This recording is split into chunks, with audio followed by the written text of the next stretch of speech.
Hi guys, how's it going? Sorry, I almost forgot to update my stream title again. Good times. Nice music, Steve. Thank you. And yeah, oh Matt, you will listen to the stream preparations. Just getting things ready. How was the day? It's Friday, let's celebrate. It's gonna be a good stream. I know, it's one of my favorite pens. Good old Le Creuset.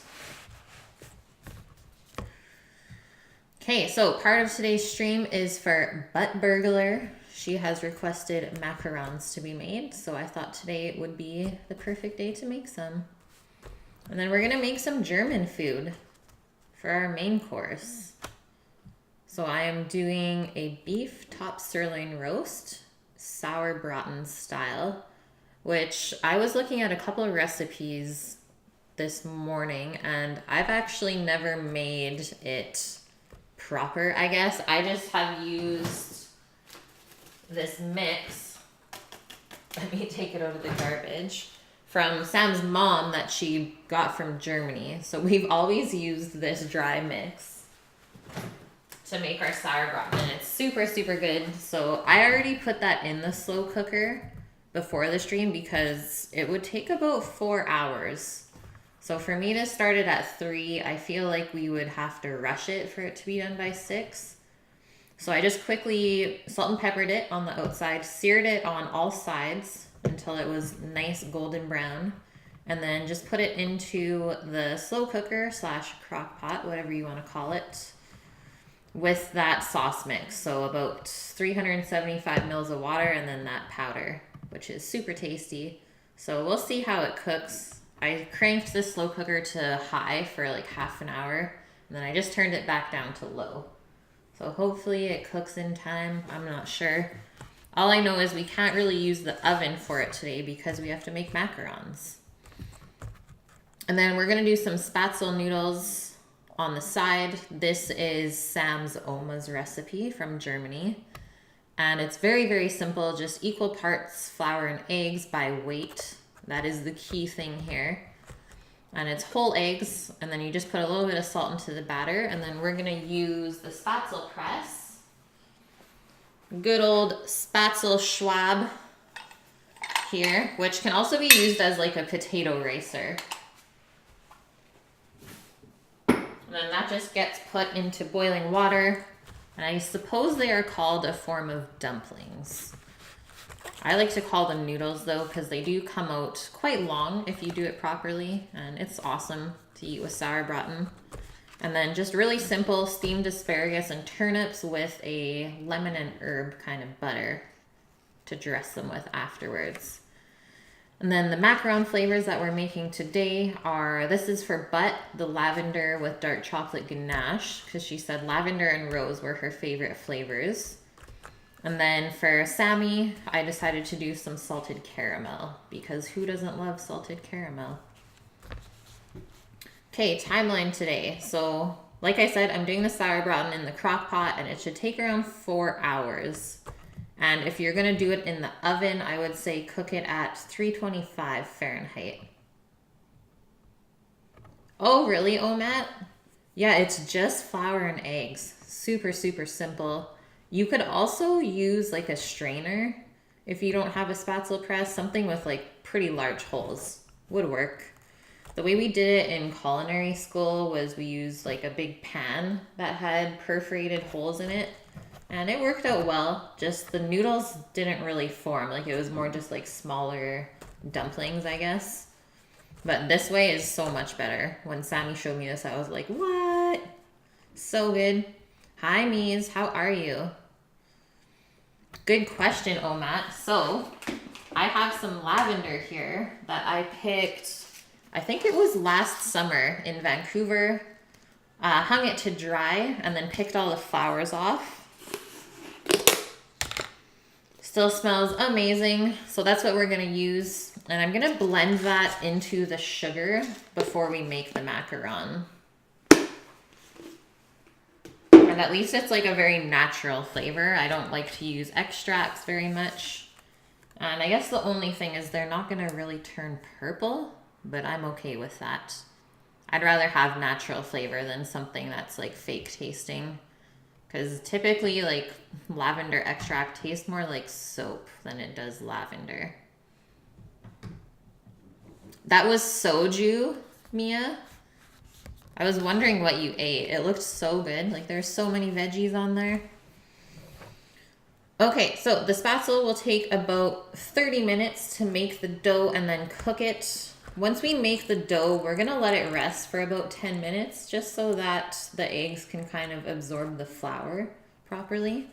And then we will put it into the boiling water. And once it comes out, we'll just dress it with some butter so it doesn't stick together.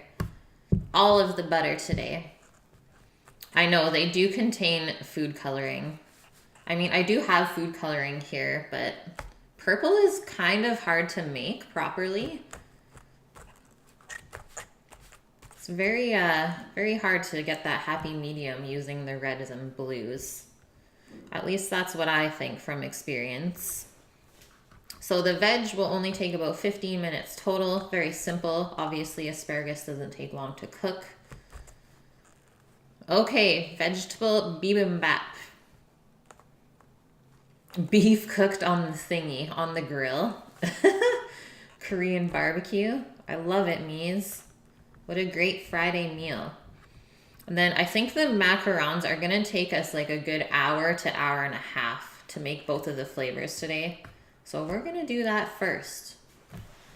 I don't know if you guys saw the recipes that I posted in Discord, so I'll put them up here as well. On the stone thing. That's pretty cool that they had a stone. Sometimes it's just like a metal grill. They did it right.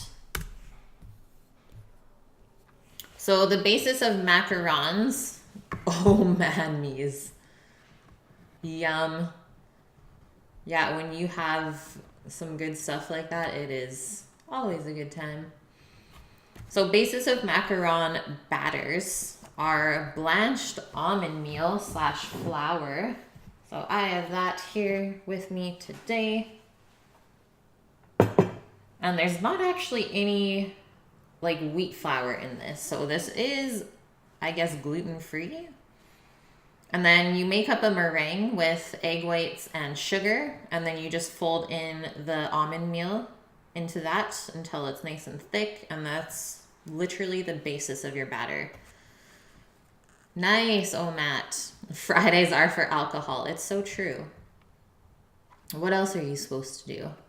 And then the two recipes that I'm using today, one uses an Italian meringue, which you heat up the water and the sugar until it gets like syrupy. And then that actually makes a more stable meringue. And the other recipe that we're using for the lavender ones does not do that. So hopefully we can see a difference in how they turn out, or there might be no difference, and then we'll know that we don't have to go through all of those extra steps to make macarons. So it's gonna be fun, I think. Okay, order of prep. So we put the beef and the gravy in the crock pot at 2. We're gonna start with our salted caramel macarons, and then we'll make the batter, make the salted caramel for the filling, and then those bake for 10 to 12 minutes at 320 Fahrenheit, so pretty low oven temp.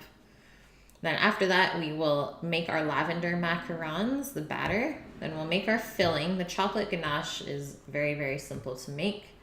Literally just heat up some cream, pour it over the chocolate, and mix in some butter.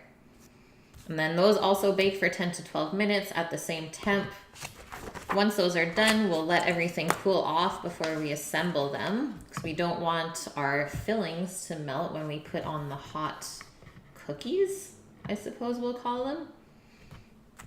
So we'll prep our veggies while those are cooling, assemble the macarons after that, that way they're done. And then we should be pretty close to dinner time, so we'll make up the spaetzle dough, prep the pot up, so just some water and some salt in there. Cook the spaetzle, cook the veg, and then we should be able to slice the beef at the end. And we'll see if this sauce needs thickening for the sauerbraten, and then we'll serve everything up. So I think the stream's gonna go by pretty fast today as well.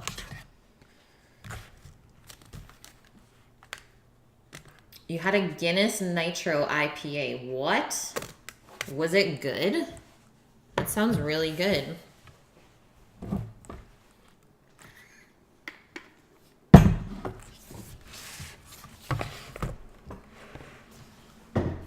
And we are making quite a few macarons today. Like the recipe for the salted caramel ones, I divided it in half, and we're still gonna get like 2.5 dozen complete sandwiches. So macarons for everyone. It makes it more smooth. So like less bitter then.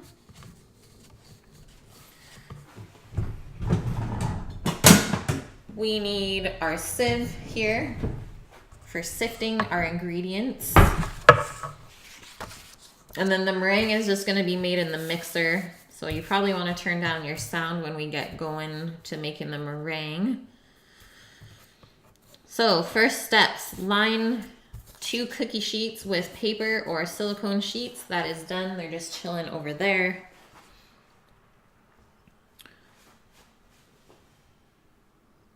And then we have to sift the almond flour and the powdered sugar together. And then mix a little bit of egg whites, so only 50 grams of egg whites in with those sifted ingredients until it kind of forms like an almond paste.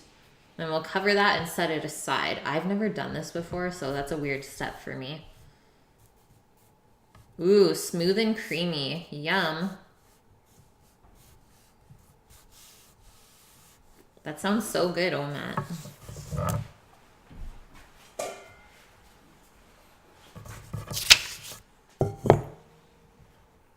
What is the expense of the ingredients for the macarons, Steve? I mean, obviously the most expensive part would be the eggs and the ground almonds. So what, a dozen eggs is probably around $6. And then the almond flour was probably around $5, I would say. So we're around like $10.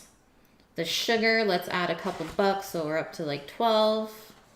And then the fillings are the expensive things here because they typically have like dairy in them or butter. So depending on what kind you make, obviously that will bump up the price. So let's say around $15 to make 3 dozen. I think that's pretty fair price.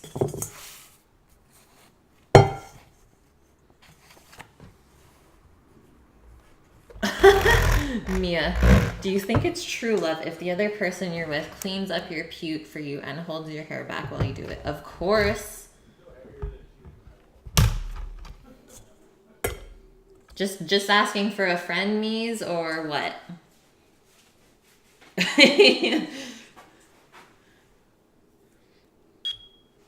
Neat. Let's get into it. 130 grams of blanched almond meal.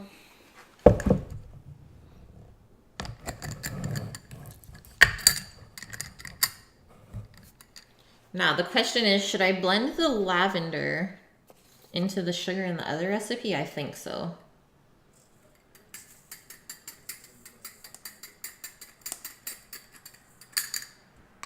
Really, Scale? You do this to me now? I don't know if this is thin enough, to be honest.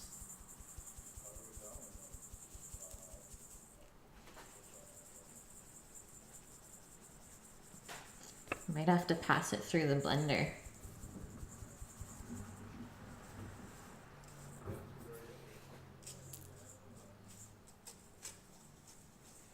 Or just do this.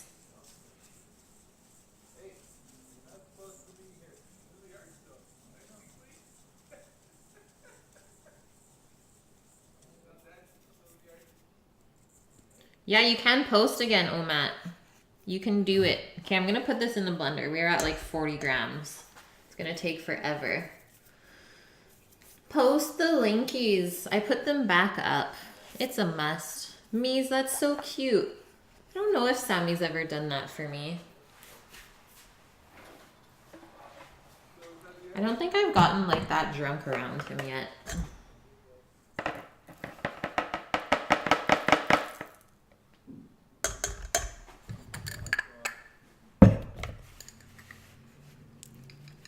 Oh, you know what? I should probably use the other canister. We'll see how this goes though. It's too late. I went too far, guys.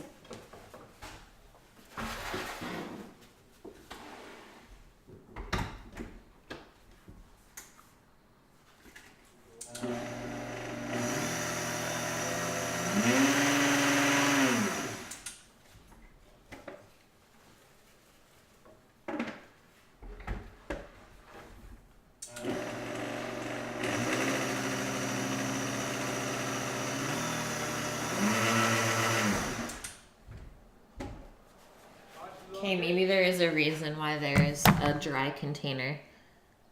He's a keeper, Mies. Yeah, it's a rarity, isn't it? Find someone to put up with your crazy antics.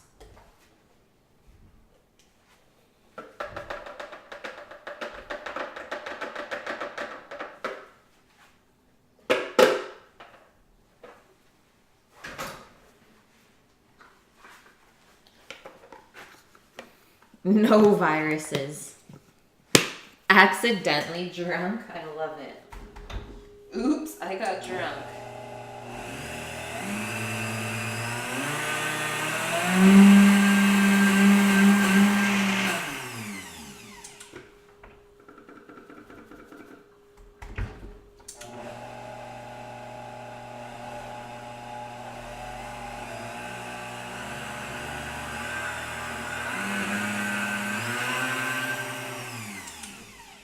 See if this is better. That's the thing about like buying almond meal is like, how do you know if it's made properly?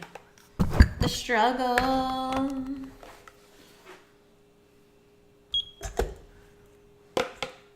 Struggle is real. Now it's stuck in the blender. Get out. Guys, macarons so far, not a success.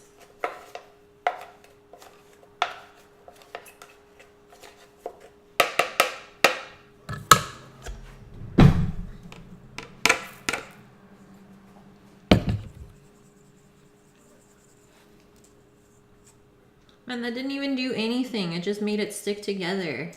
Even worse. I guess the question here is, do we really have to sift it? Is there any recipe where you don't sift the flour, Moss? Yeah, the ones that I make, so I'm pretty much done with the sifting at this point. Hey, Steampunk, how is it going?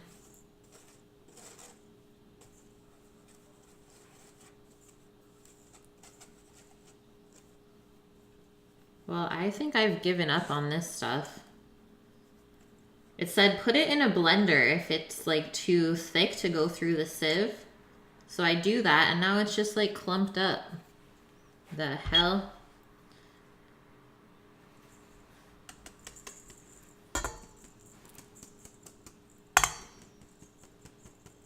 Fridays are supposed to be easy. Blaming butt for the stresses.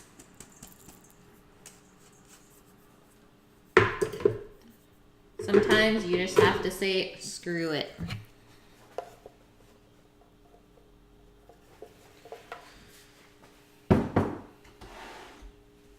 Waste of time. Okay, we're at like 100. Need 30 more.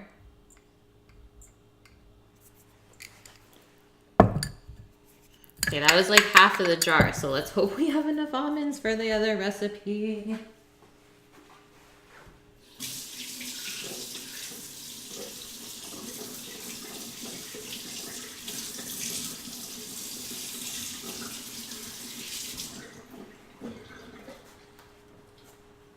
That was like not necessary. What a waste of time. I guess the only thing you're trying to do is like take out the little almond skin pieces, but whatever. We will carry on. Do the best that we can.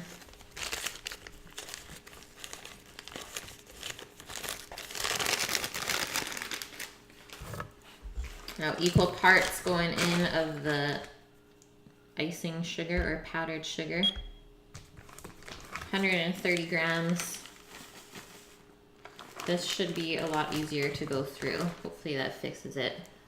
Yeah, the pot is red hot. It's on fire.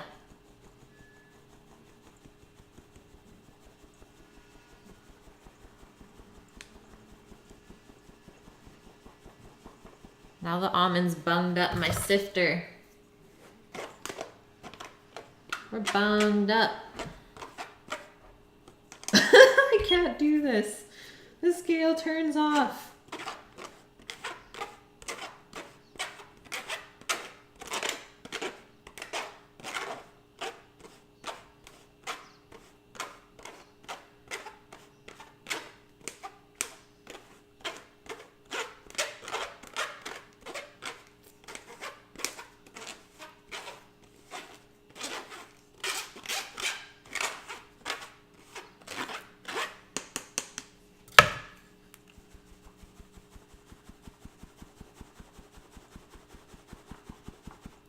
Holy shit. I'm actually gonna say it.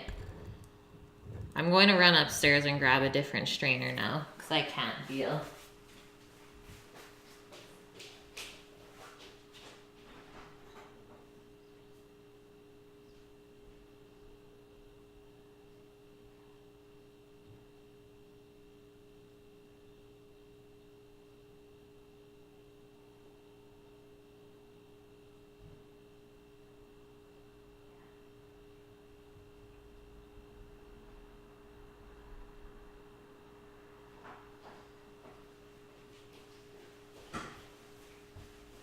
Okay, I'm here. What the hell? Like, I don't even know how much icing sugar's in here now. Brar.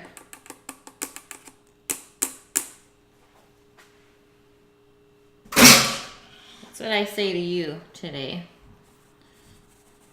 Okay, well, I guess we're guessing how much icing sugar is in here.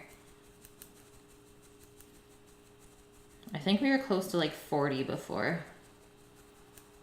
But this is why you sift icing sugar, because there actually is lumps in it. I need a proper sifter. Yeah, like a Tammy. It's true. Okay, scale went off again. Well, guys, I don't know how this is going to turn out, to be honest. I really don't. I think we were at like 20 before, so we're at 60.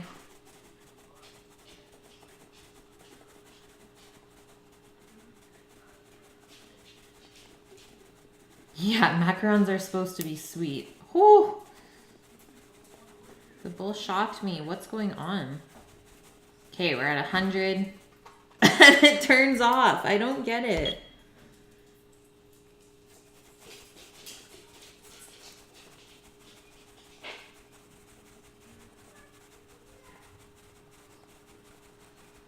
We're almost there.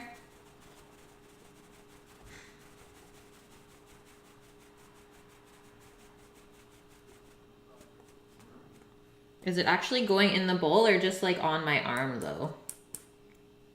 What the F?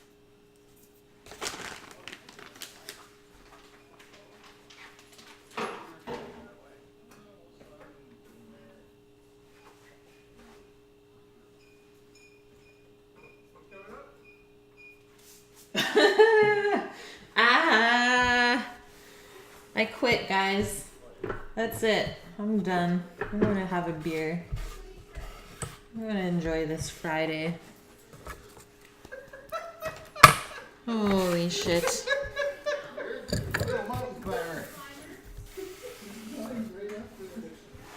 And I just vacuumed. What is the world telling me right now is what I want to know.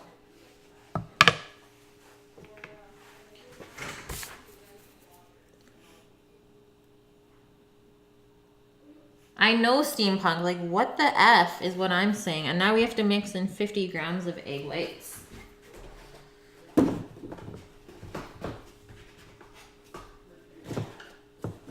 What the F is right?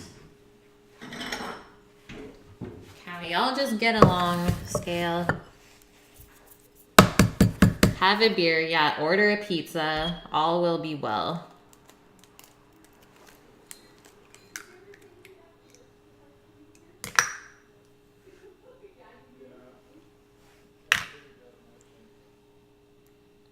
Guys, I'm actually gonna keep the egg yolks this time. So that was 33 grams. I don't think we're gonna get an exact 50 here. And that's why I hate kind of scaling down recipes. Take this little nubby off and we should be good. 53, we're close enough. Hopefully that will stay in the shell. Just pour it into a bigger one.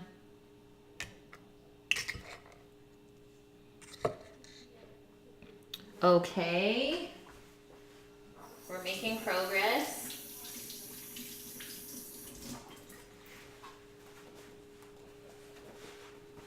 When it takes you 15 minutes to sift ingredients.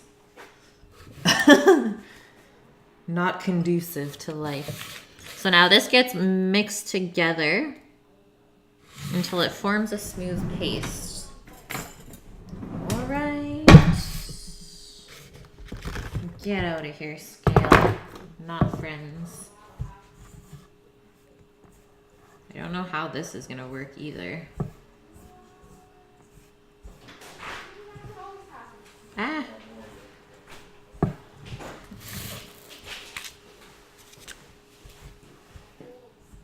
That's for me? You have to try it. Oh. Where's mine? It's going rough in here. I need a beer too. There's Sammy's beer. It's going rough in Whip here? it. What's wrong? Grand Cru. What do you need help with? The scale keeps turning off and the sifter doesn't work. She's upset. Okay, keep that beer and I'll go get another. That's delicious. I'll keep this one. Thanks, Sammy. You're welcome. He saved me. It's like he knew. He could feel the tension. Hey, Jim, how are you?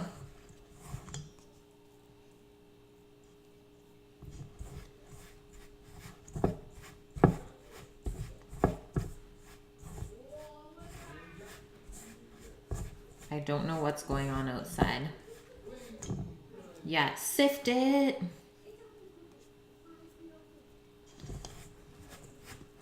Sift it. Sift it good.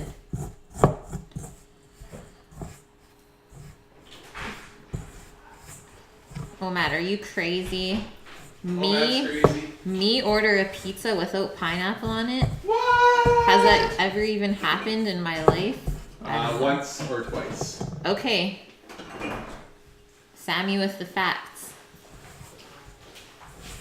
It's like once every 10 pizzas though.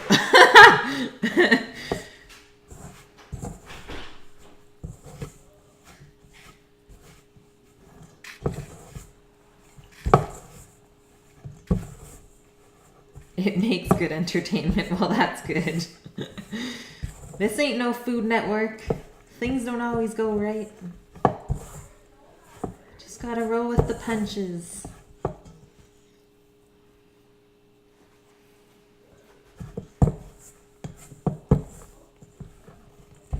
Okay, we're almost there. What are we making? Like marzipan? I thought we were supposed to make macarons. Like, how is this going to fold in, is what I'm wondering. How do you fold something so tough into egg whites? Maybe I need to open my mind a bit.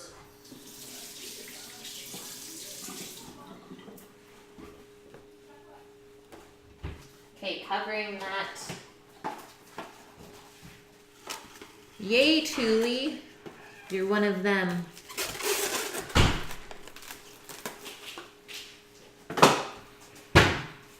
I will eat my pizza however I want. And that's a fact.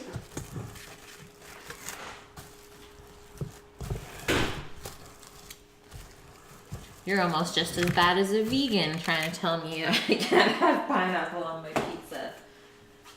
The F out of here. But if I can't have pineapple on pizza, I'd still survive 100%. Okay. For the Italian meringue, 130 grams of granulated sugar.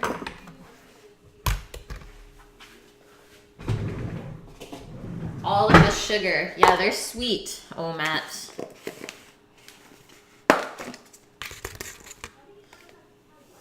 I would say just like you, but you're not the sweetest.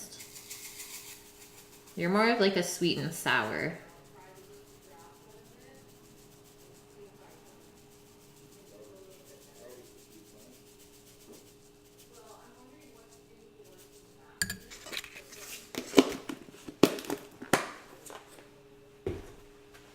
consider it done. No.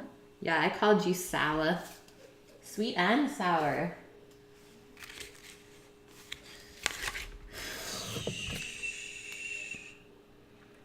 Pour the sugar in the saucepan, not in the bowl like I was going to. Good thing I caught myself. So in the middle of the saucepan. It says you don't want to touch the sides. Like that. And then we need 40 grams of water.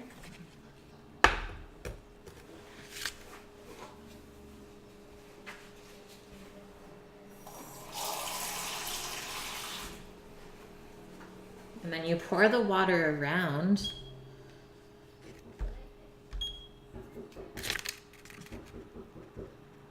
And that will help the sugar to not burn onto the side of the pot.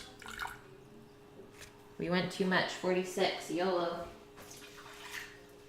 We're YOLOing it today. Jelly filled, you just had tacos. Oh, I'm always looking for trouble. Steve, you're still ducking today? Okay, so this. Turn the heat to medium high, use a thermometer.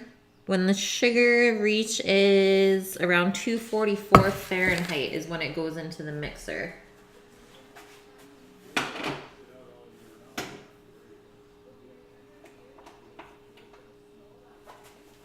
That. And then we need our egg whites into the mixer right now. Only 50 grams of egg whites.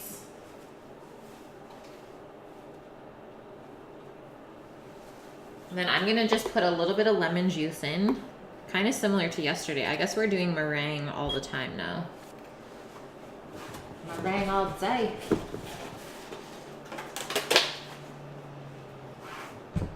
.8 miles in 10 minutes. You're insane. I couldn't even do like, is it an 11-minute mile or a 7-minute mile? Remember playing soccer and we had like our running trials.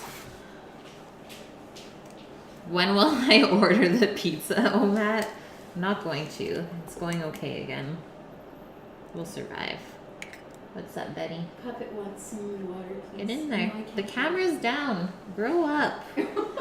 Grow up. Betty, grow up. I'm as up as I could get growed.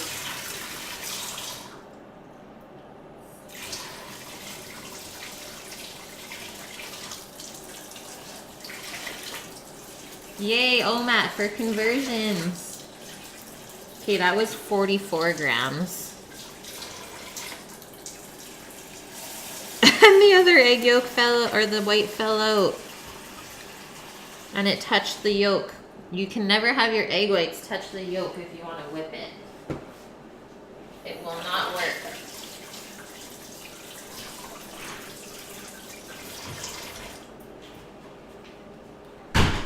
But like, how is the mixer going to mix this very small amount? I don't understand.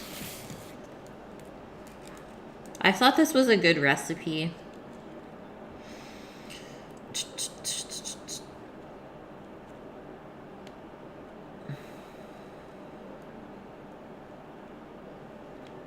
When the sugar syrup reaches 235 Fahrenheit, start whipping the egg whites on low.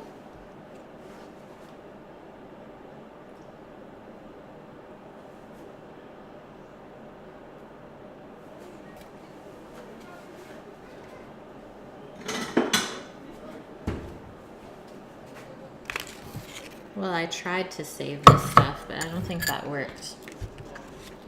Yeah, you guys gotta bug Betty. She's still scared of this thing, and the camera's pointed down. I don't get it. Whip it by hand. I don't want to burn myself with the sugar, though, after. I don't know. Let's see how this works.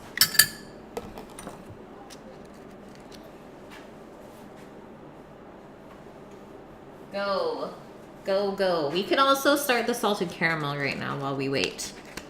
Let's just keep going here. So salted caramel, we need 1/2 cup of sugar and 1/8 of a cup of water. Oh God, scale has a mind of its own. Whip it. Use a stick blender. Oh, that could work, Rod. You could use my immersion blender. But I love my mixer. I've never made meringue with a stick blender. Does it work? So once again, pour the sugar in the center of the pan. Pour the water around it. And then gently swirl and turn it on to medium-high. I'm gonna go to the bathroom and I'll be right back. Let's reconvene.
Okay, guys, I see this stuff's going already. Holy. Okay. Thermometer. Let's check it. A blender attached to a stick. Don't take out the dongers. It's too scary.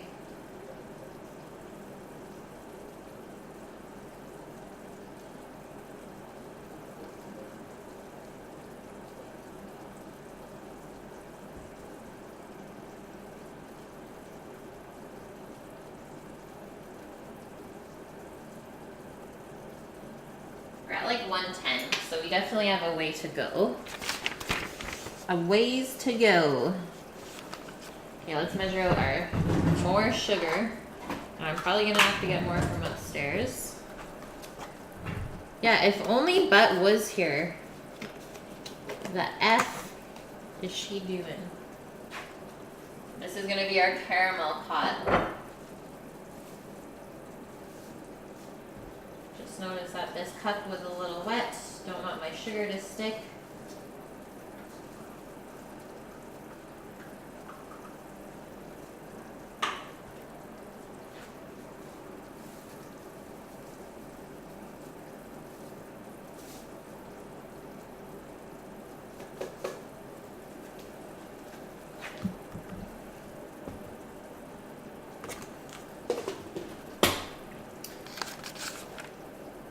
One-eighth of a cup of water. So not very much.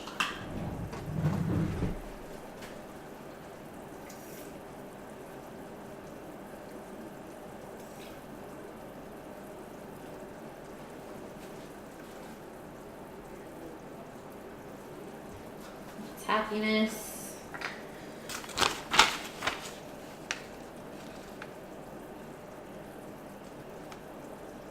Turn the heat to medium-high. Let the mixture come to a boil. When the syrup turns a light golden amber color, remove the pan from the heat. Gradually pour in the heavy cream while stirring. Return the pot to medium heat, stirring continuously.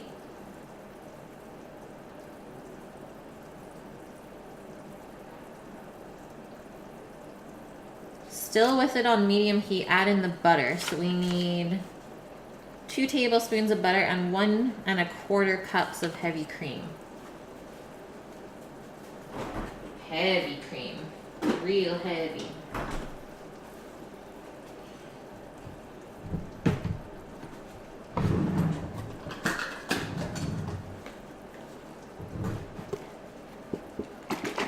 Am I making anything else? I am, Steve. We'll do the veg and stuff later. I mean, I need to get the macarons done first, because I know they would take us quite a while. Pushing the limits on this cream.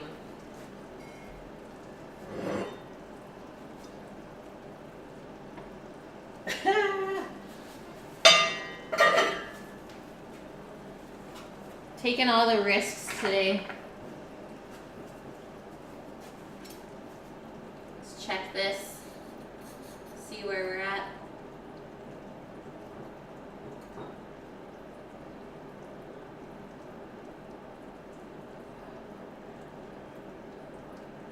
We're climbing slowly.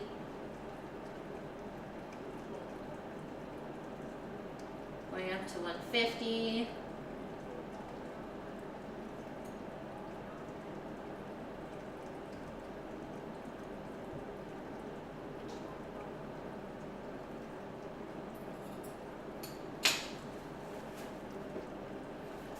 Turn this guy on.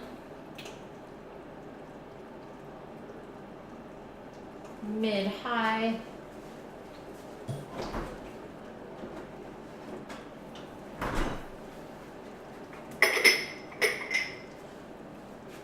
That looks like close to 4 tablespoons. I don't think I really have to measure that. I've made a couple caramels in my time. Let's just say that. Made a bacon caramel before too. Yeah, come on, Stream Elements. Okay, we're going. We're doing stuff. Next recipe will go a lot faster, guys. This is like the most annoying part.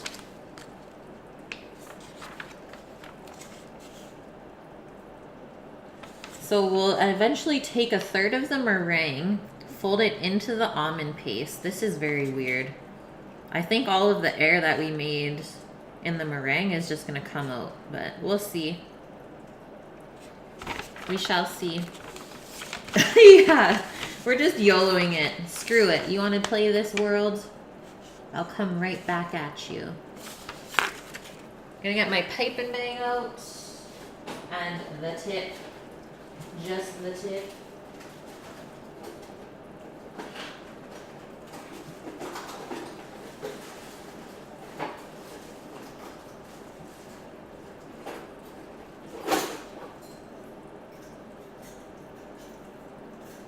Please tell me my plain one is here. I know it's somewhere.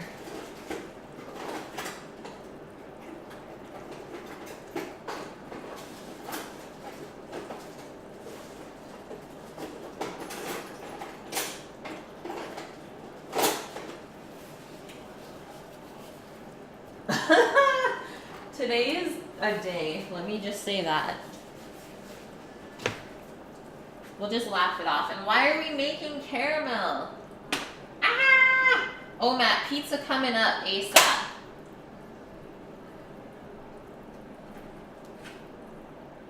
I can't do this. Kate has officially given up.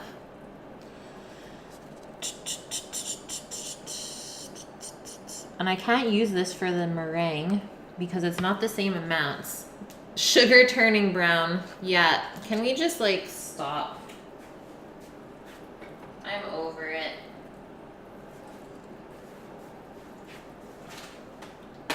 Now it smells like shit.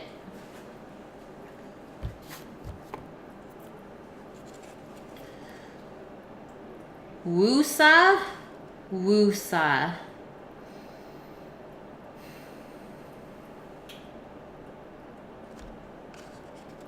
Like, you guys don't understand how pissed I'm getting. Why? Like, why?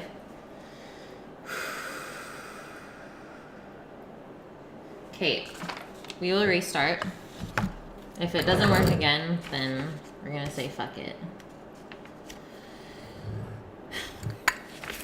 Okay, let's re-measure out all of the ingredients that we just measured. Let's do that.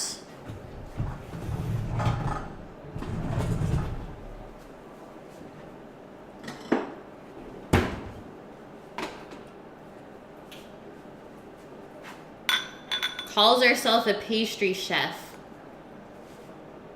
Yeah, pizza is like the greatest meal for Fridays. Why am I even doing this?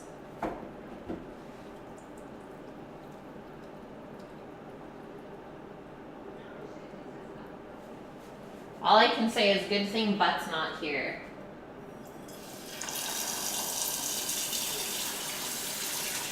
Now we have to wash out the pot.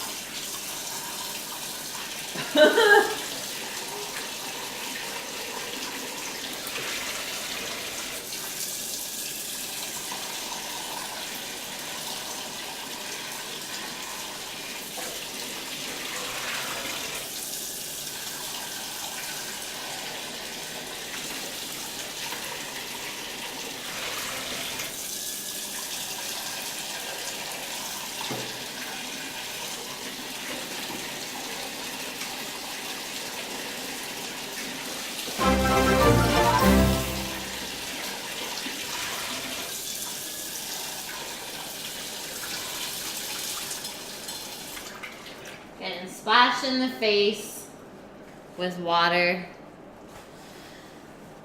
Oh God, Optrix. I need help. Holy F, that's all I can say. That's all I'm gonna say. Okay, 40 grams of sugar, or sorry, 130 grams of sugar, so just wasted all the sugar that I already didn't have enough of. Yeah, let's just like chug this.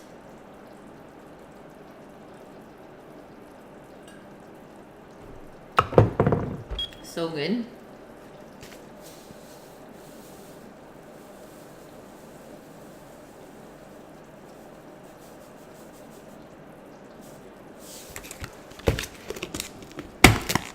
Beer makes everything better.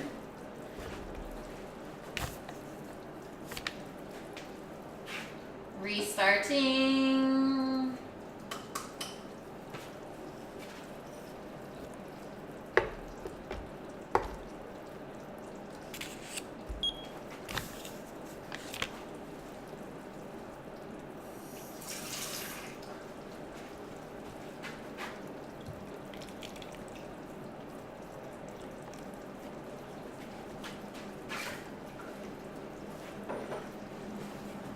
Okay, let's do this again.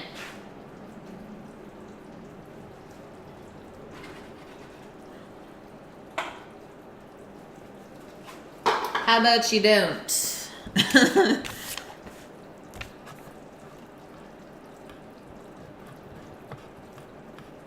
13-hour drive. Yeah, we'll blame it on the not having a gas range. Thanks, Omat. I mean, the caramel will be okay. I should be able to save it if anything happens. Whew. Okay, restarting. We're good. Egg whites are still where they are. I just want to make macarons. So back to our piping bag. I mean, I can't find a tip in my little toolbox.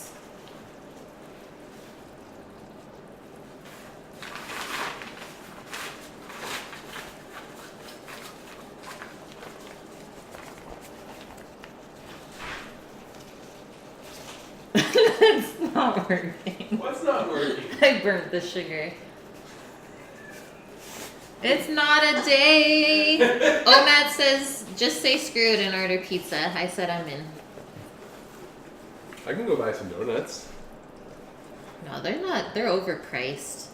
I would go get the good ones from Victoria. Oh, there's good ones in Victoria? So no macarons today then? No, I'm still doing it. I'm just restarting. Okay.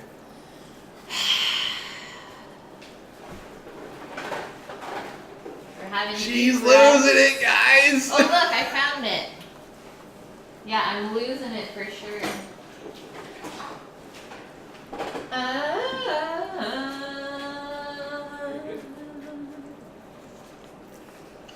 Well, I guess like I didn't really freak out that bad. Like I could see a lot of other chefs just being like, what the F? Like I give up, that's it. So you can kind of see like I do have quite a bit of patience for when I screw up.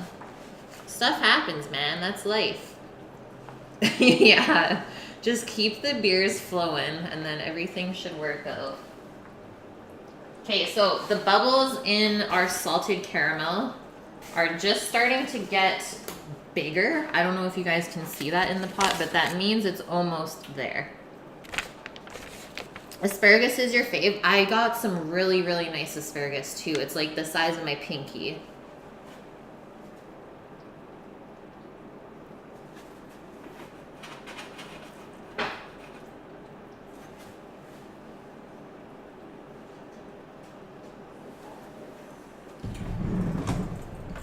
Handy dandy. Orange whisk to go with the orange pot. Don't drink and drive. Never do, Jim. Not a chance. So when we pour the cream into the pot, it's gonna bubble up a bit. So watch out. That's scary. Hot sugar is not something to screw around with.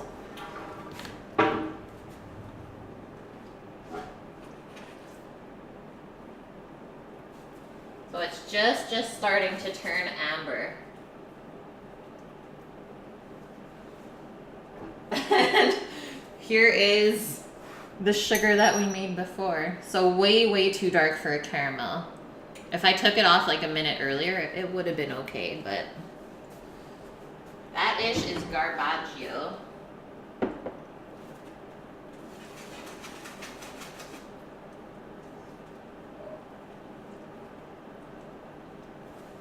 And then the whole thing is after we make the macarons and pipe them out, we actually have to let them sit for a bit and get like a little skin on top. And that's how they rise really high in the oven. Yeah, hot sugar, Jim. I'm talking to you. Artichoke is yours. I don't cook those enough. For sure not. Hey Jay, how are you? Hot sugar was your nickname.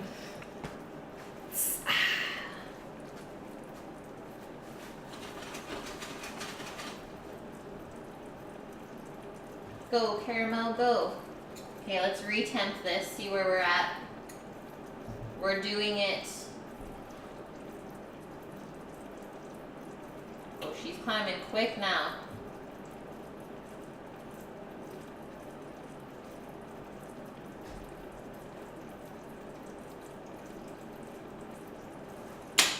Turn it down just a bit so we can finish our caramel.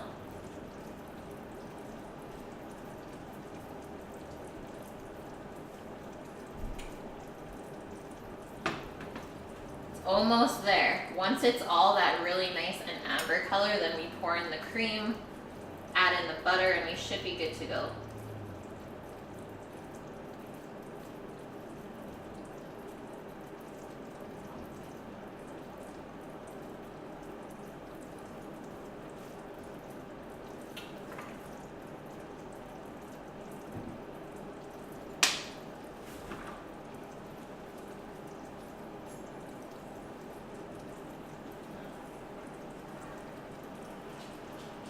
Okay guys, we're going in.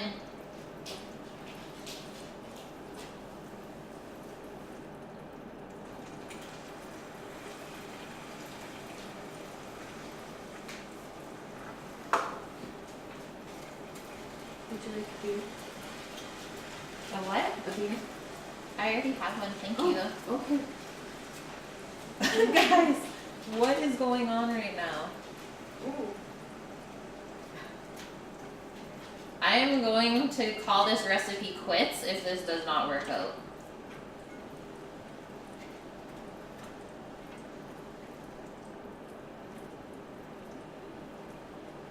Plus, who puts that much cream into like that much sugar? Let's just hope that it goes back in. I don't understand what's going on, to be honest. I've made caramel a bazillion times.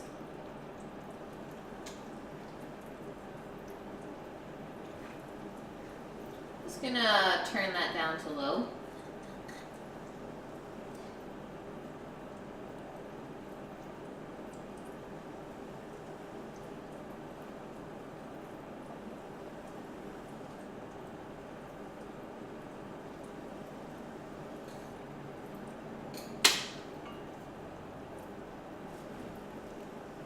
Okay, it looks like it's going into it.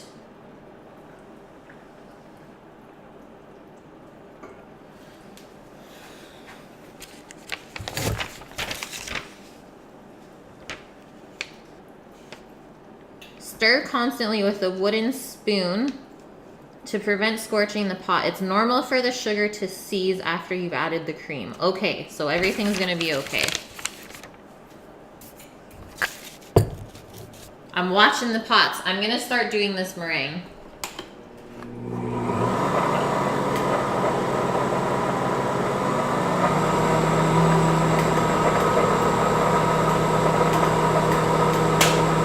Not today, sugar.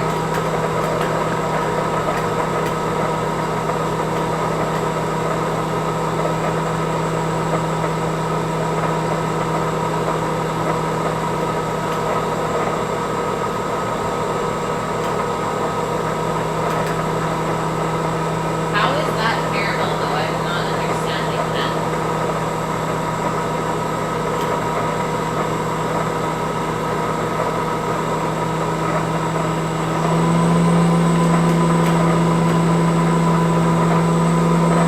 Yeah. First slice of pizza is coming up soon. Let's try and support her.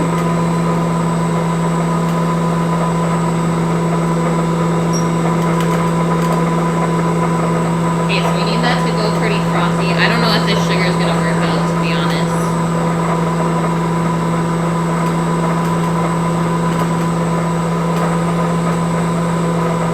Like, how is this caramel? I don't understand.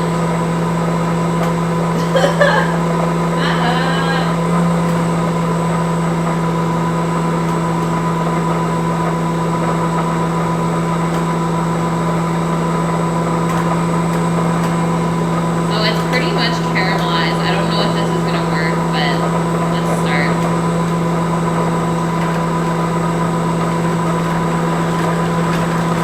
Nope.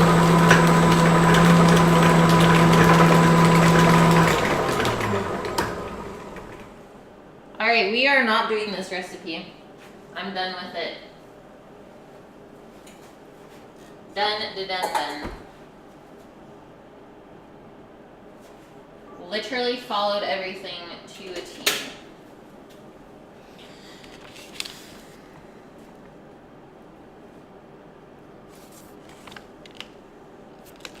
Well, that has like the worst rating ever. Guys, I don't know. I'm just gonna go take a quick break for like 2 seconds and I'll be back.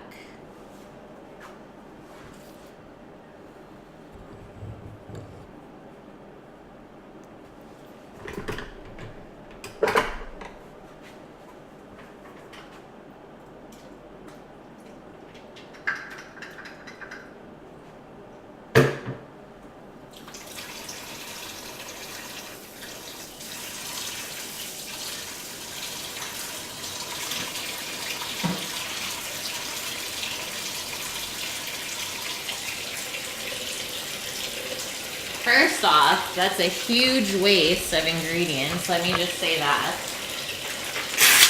I'm done. Oh, the pot's already turned off. And like, that's just gonna go into the garbage because it doesn't even look like caramel.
Thanks, guys. I know you're here with us.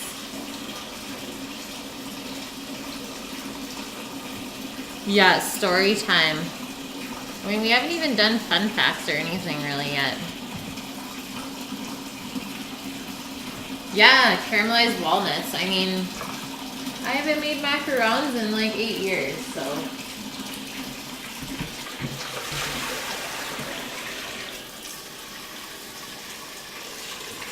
Cleaning off the sugar from this bowl, though, is not easy.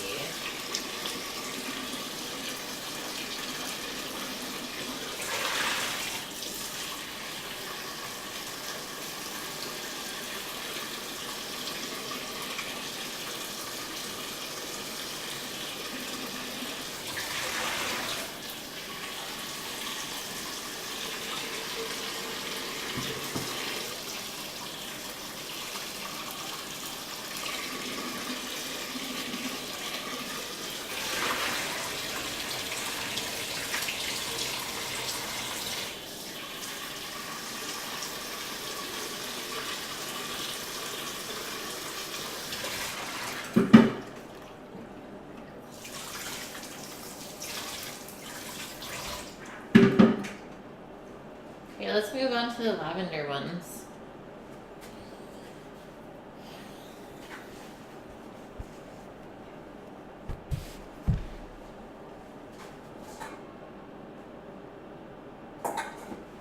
Honestly, I'm just more upset that I like wasted so much ingredients on that and it didn't work. So please don't try that recipe. So I'm pretty sure if it doesn't work for me, following all the steps, it's not gonna work for you guys.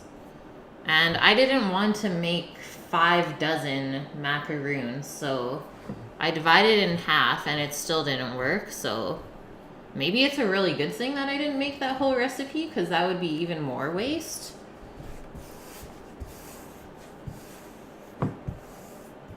Yeah, I really don't know.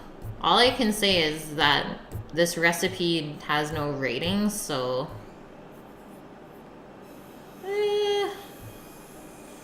they look really nice on the photo, but obviously we can't go by photos, right?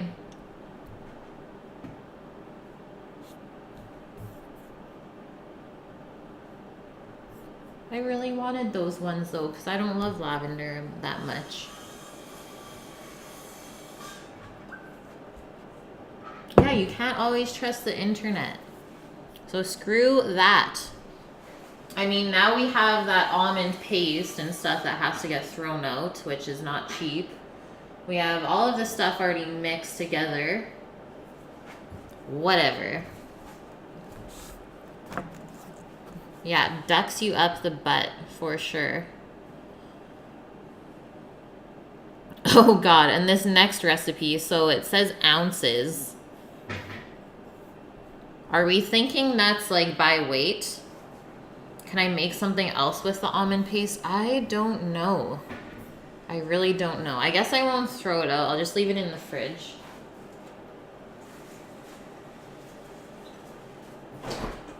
But I'm not a huge fan of like marzipan or anything like that, so probably gonna get thrown out.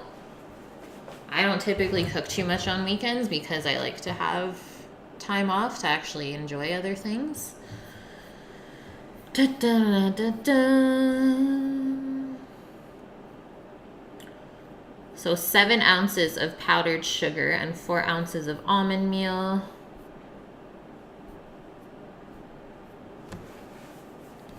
So we need to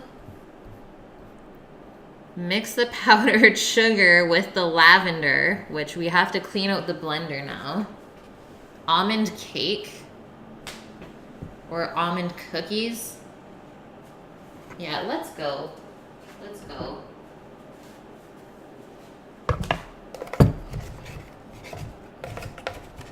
I hate when stuff wastes my time. I'm sure you guys can tell that right now.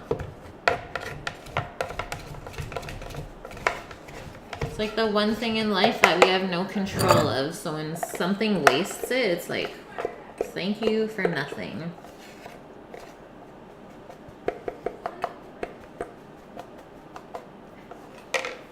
take you guys to the beach. I already went to the beach this morning. That's why it's like everything was going so good. I guess I needed to get taken down a notch.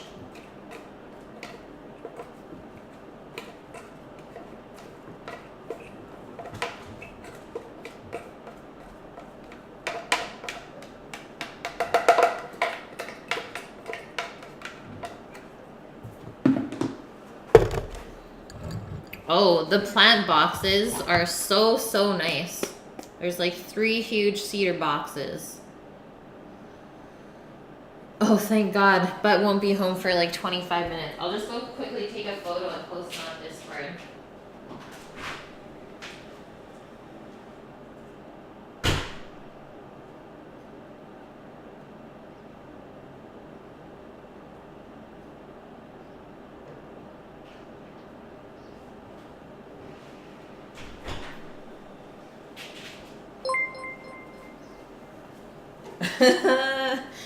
It's been like almost 2 hours and I haven't done, or over an hour, and I have not done a single thing productive on here yet.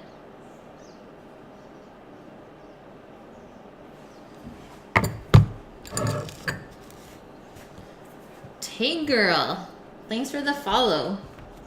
Welcome in. Ounces.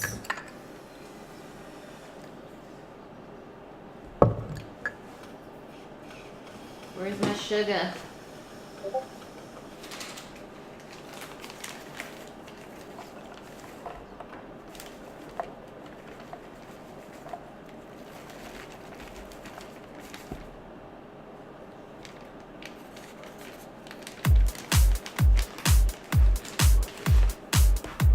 How much lavender should we put into this? Cookery with the raid. Oh my God. Worst timing. Welcome in, guys.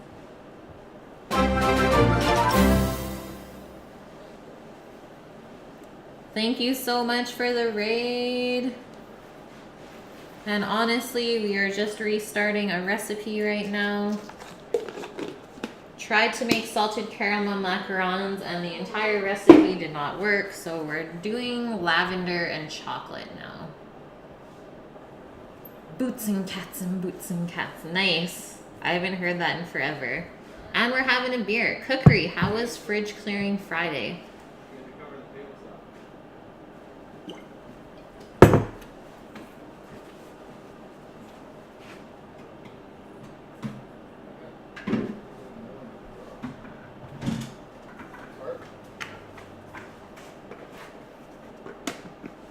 We're just gonna blend up some icing sugar with some lavender right now for the macarons.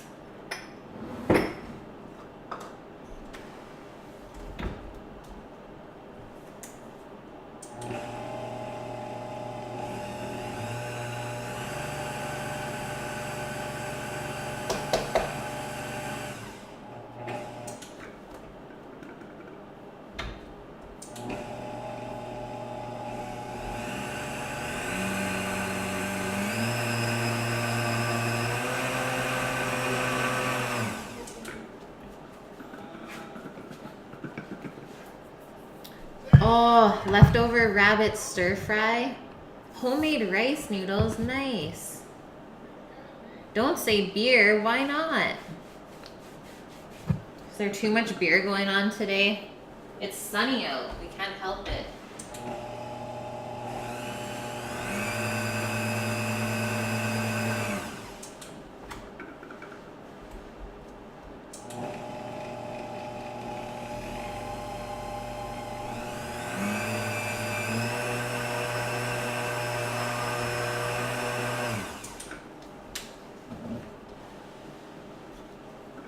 We're good. A lavender beer. What? Steve, it's not sunny there. I feel bad for you, man.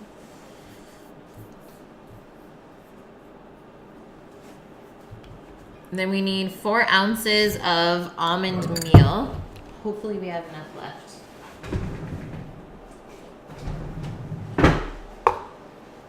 Oh no. Airlines.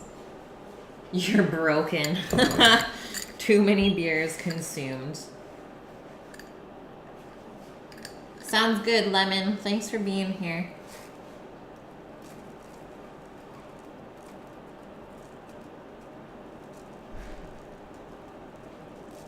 Literally praying that we're gonna have enough, but I don't think we will. Oh God, we did. Like a quarter cup to spare. Rip skied. Just ripped. Guys, this was the remains of the other recipe that we tried. Not happening ever again. Okay, procedure. To make the meringue, in the bowl of a mixer fitted with a whisk attachment, whisk the egg whites on medium speed until foamy. Gradually add the granulated sugar. Well, what's the powdered sugar for? I don't get it.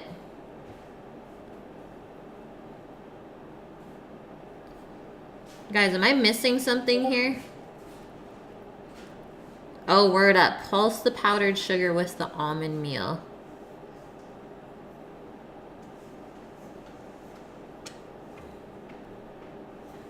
So you sift, or you whip that stuff in or fold it in at the end.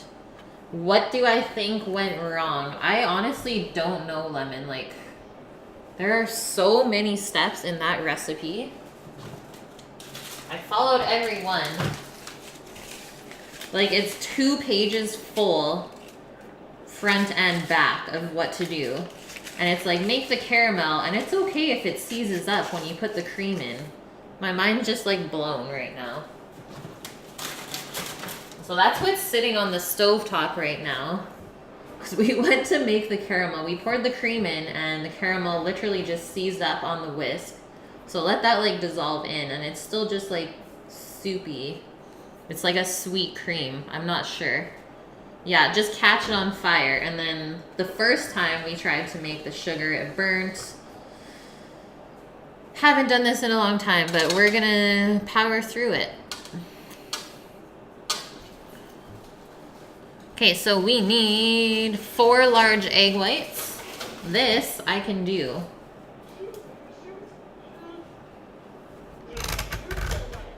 We still need 3.5 ounces of granulated sugar. I have to go grab more from upstairs real quick. Yeah, it's water under the bridge. We carry on.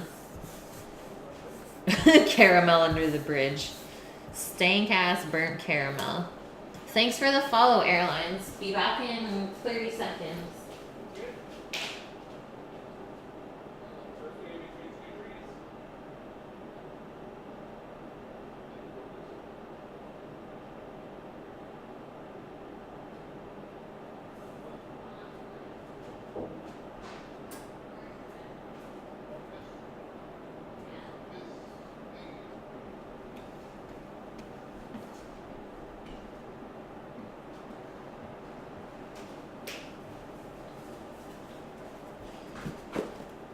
Okie dokes.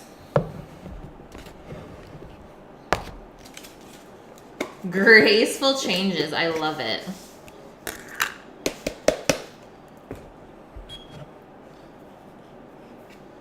That's why macarons cost so much. 100%. Like, there's so much stuff involved in it. Just measuring out 3.5 ounces of sugar.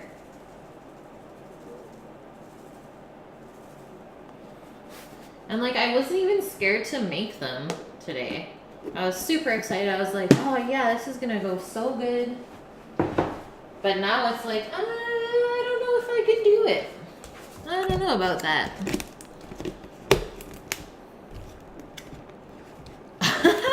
Airlines, nice. Sounds good, Cookery. Thanks for the raid. And if you don't come back, I hope you have a wonderful weekend.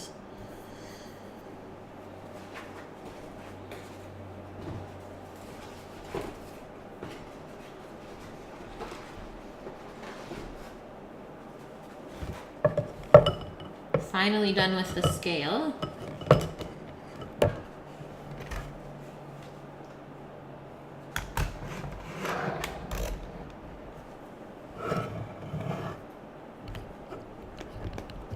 And I'm just gonna measure these right into the mixing bowl.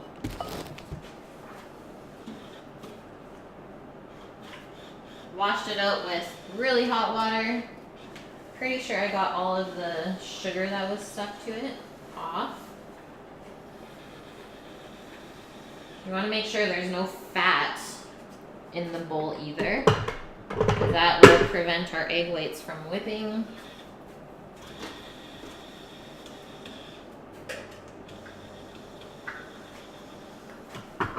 Let us pray.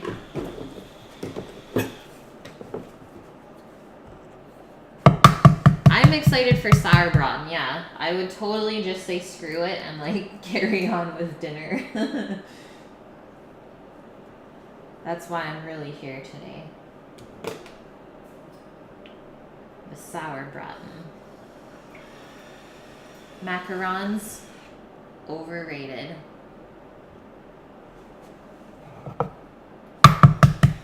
Does the meat grinder have a spaetzle attachment? No, I have a spaetzle press. It's not mine, it's my boyfriend's. He is German, so it's straight from Germany. Good stuff.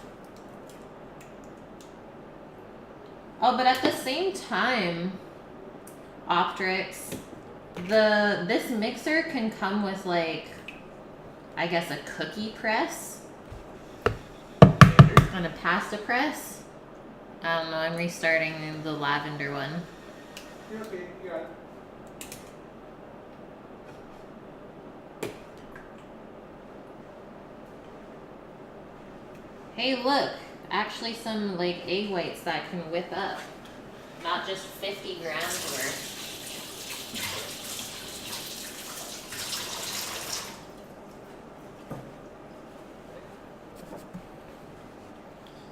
Yeah, Yerman.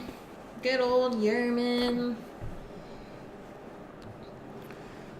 Okay, so whip it until it's foamy. That I can do.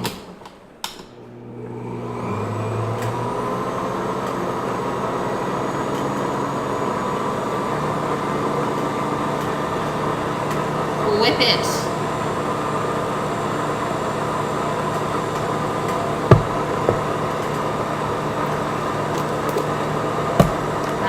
Sugar.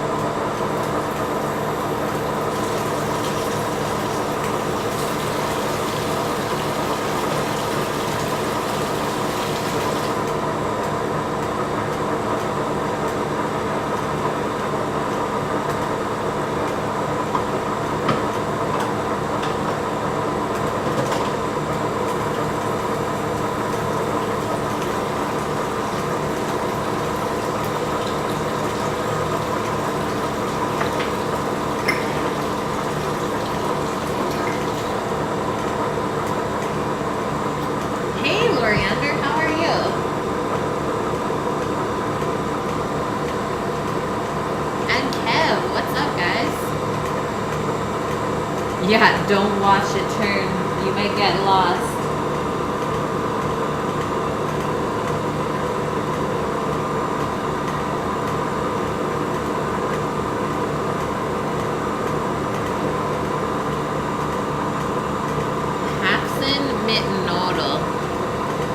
Southern Germany. Okay, because his mom is from like the Black Forest area.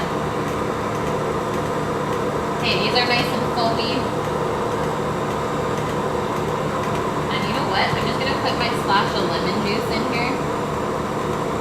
That'll help just a bit. Ah, not the seed.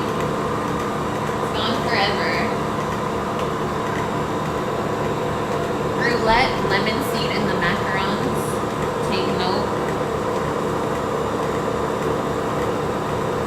We're just going to slowly drizzle in our sugar.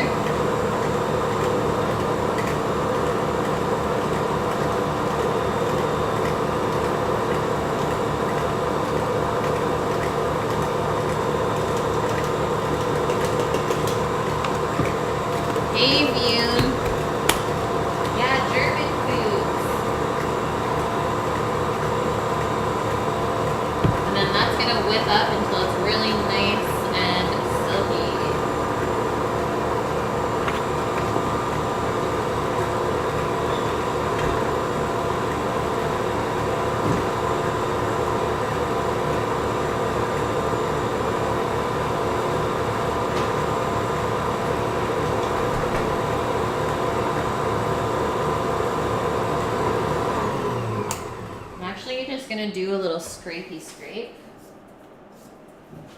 Just on this like higher part of the bowl. And then we're gonna go to stiff peaks. So you guys should know what that is if you watched the stream yesterday. Doing meringue all over again. She has to make 8 cakes this weekend. That's amazing. Good for her. It's hard work.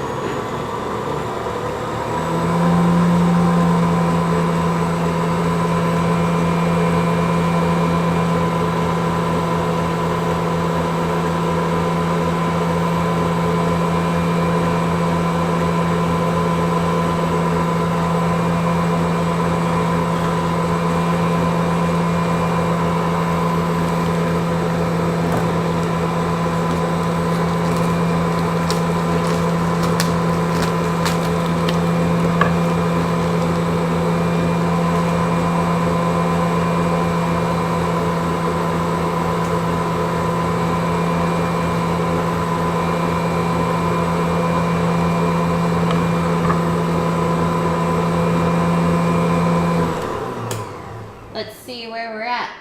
Do our little testy test. They're still flopping just a little bit. So we'll do a minute or 2 more. Does the mixer have a lid? No. The mixer does not have a lid. It's like a free-for-all.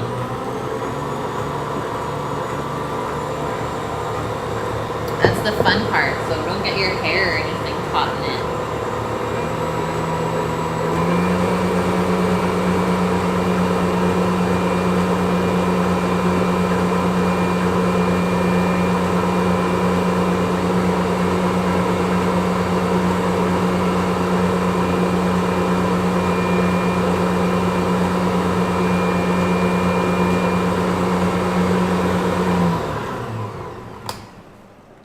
Check it out. Oh yeah. That's a stiff. She be standing straight up. Okay, awesome. So now we need to sift the almond flour and the powdered sugar into this mixture. So I think I'm gonna transfer it to a big bowl. We'll do it that way.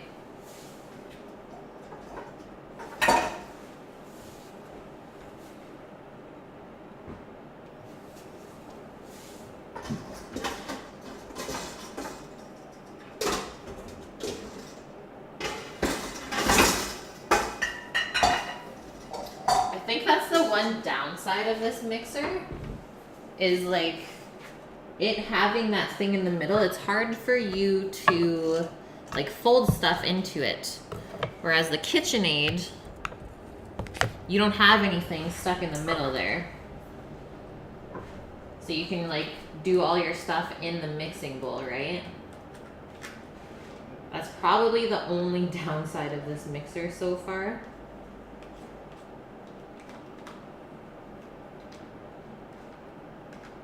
At least the only thing that I've noticed.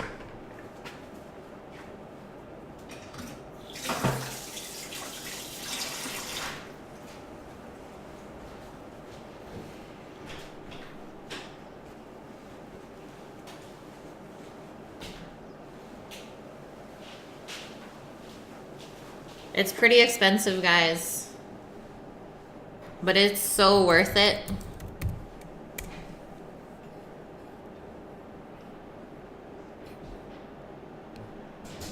Just gonna look for it for you guys. I'll post it in chat. Oh, you found it, Optrix. Yay. Thank you. Thank you, thank you.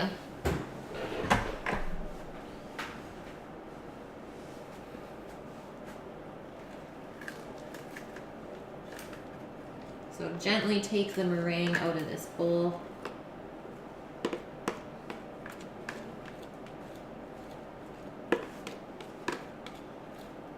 Sammy, you guys done? Let's get on lighting.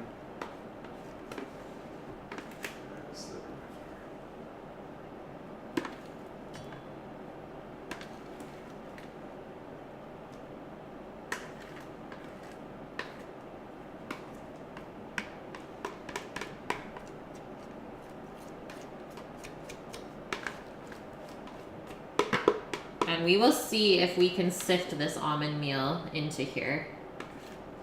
I really don't know if it will work or not.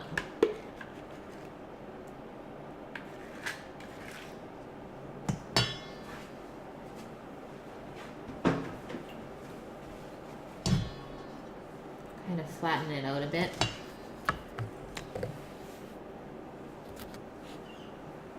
Steve, your brother got one of these for his wedding?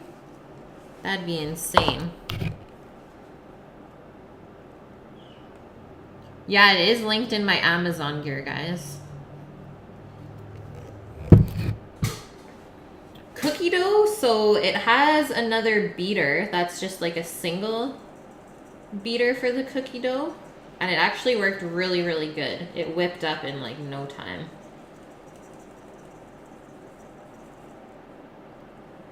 So it comes with the metal bowl and then this plastic bowl. And the metal bowl is used for like doughs and stuff like that. Just trying to press through all of the icing sugar, and then I'm just gonna pour in the almond meal because I can't get it any finer, and I'm not going to plug up this sieve. Sammy's showing the other bowl. Woohoo!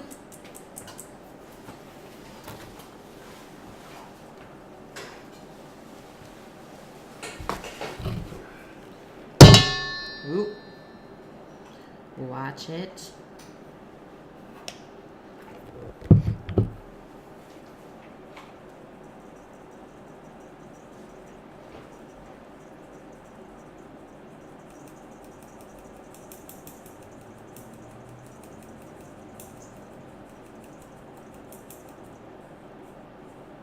Can definitely smell the lavender now that we're using the sugar. Smells yummy. Nice springtime smells, all the flowers.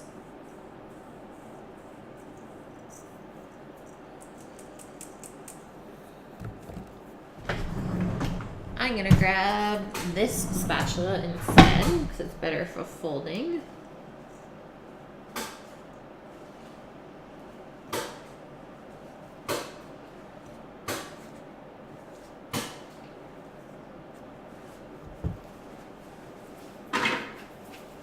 Hey, butt. Good to see you in here. And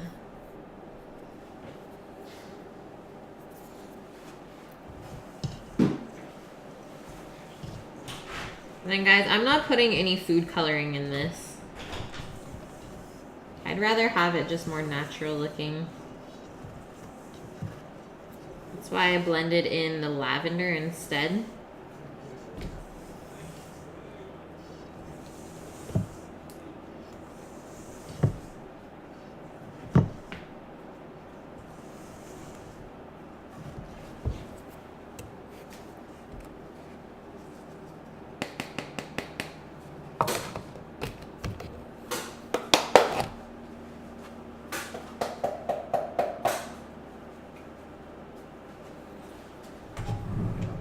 Macaron time, yeah. I'm in a mood. But the first macarons, luckily not the ones that you asked for, they did not work out. Literally the worst recipe. I've never had a recipe like not work like that. I just don't understand. Super frustrating though.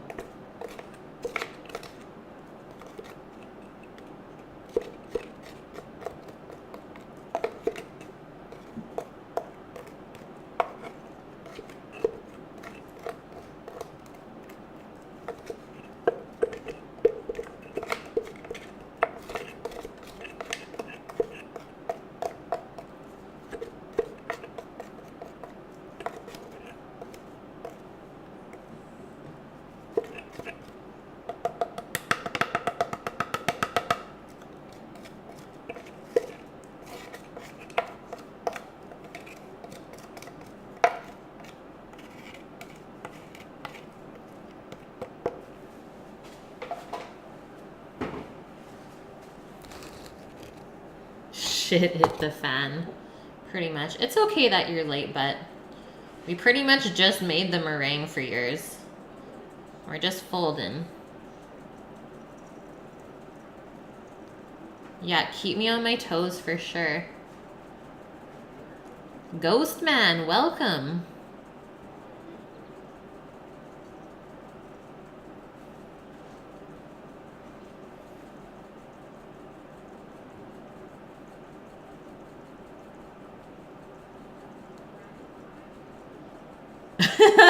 Yeah, we're gonna look for like any excuse here.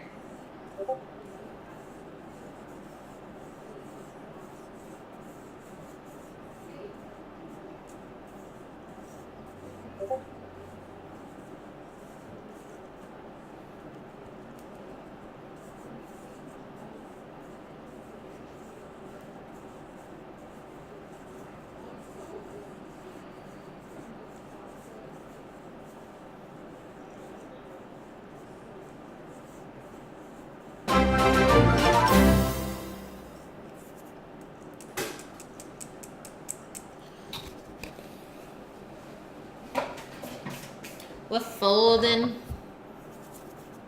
Whoa, thanks for the host. Aw, you already got your Mother's Day planter? Amazing. You have so many plant babies to take care of. It's gonna keep you so busy. Happy early Mother's Day, butt. So we're just gonna fold this in until it's smooth. Obviously it's not gonna be super smooth just because the almond meal is quite grainy. And I couldn't process it any smoother.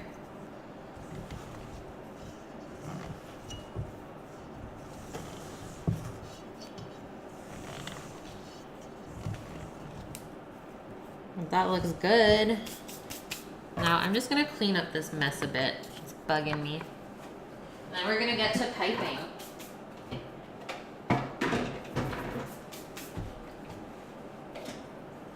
We're gonna pipe it up.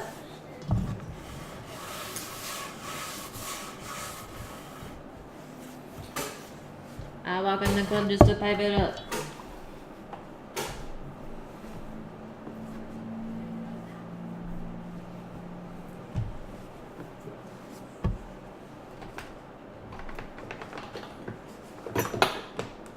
Mixer is gone as well.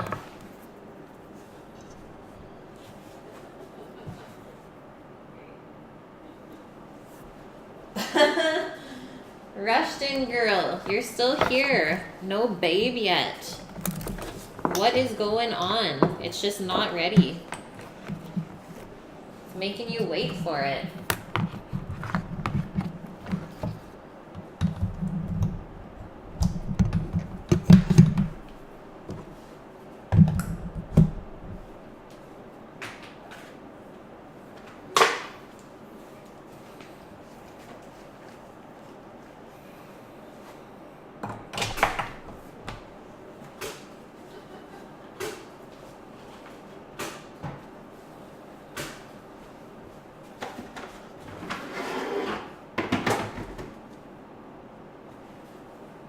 Hey, sheet pan lined with some silicone mat. That's what we need. And then this is going to go into this piping bag here, just fitted with a plain tip.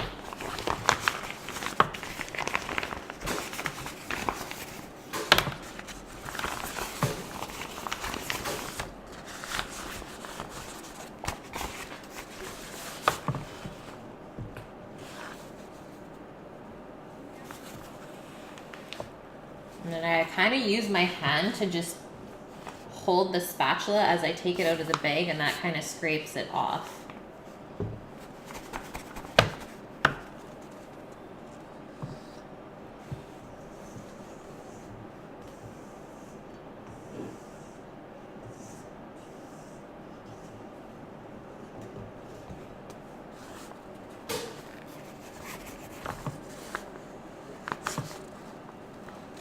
If Cookery Nation comes on, let her know. Let her know what? What's going on?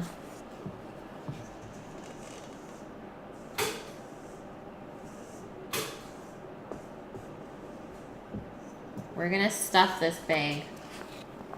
Stuffed.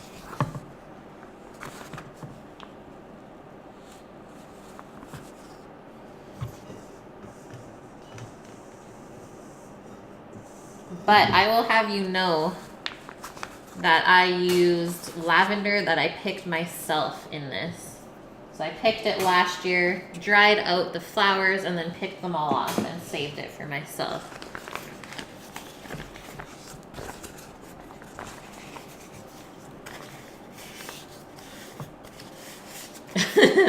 You guys are bad. Stuff that bag.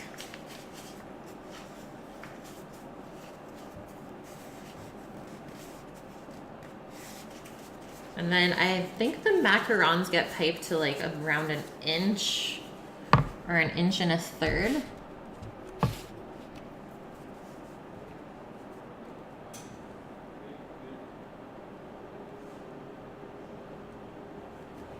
Something like that.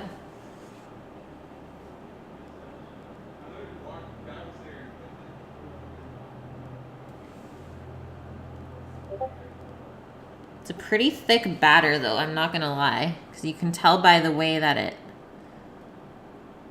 the little swoopy comes off when I pull it away.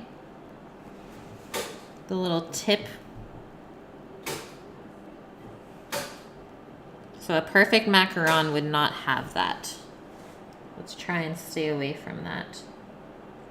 And obviously you want to try and pipe them all around the same size. And I'm piping, or I'm pushing with this hand, and this hand's just guiding. If you guys want to know how to pipe properly.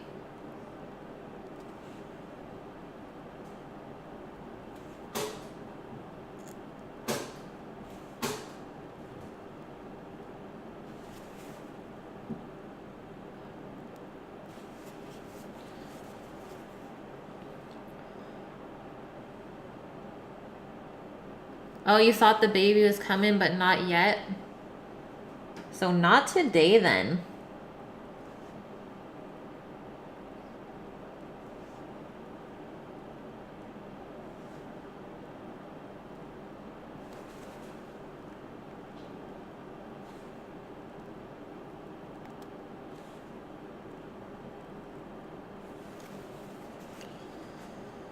Hey, Rook, how's it going, man?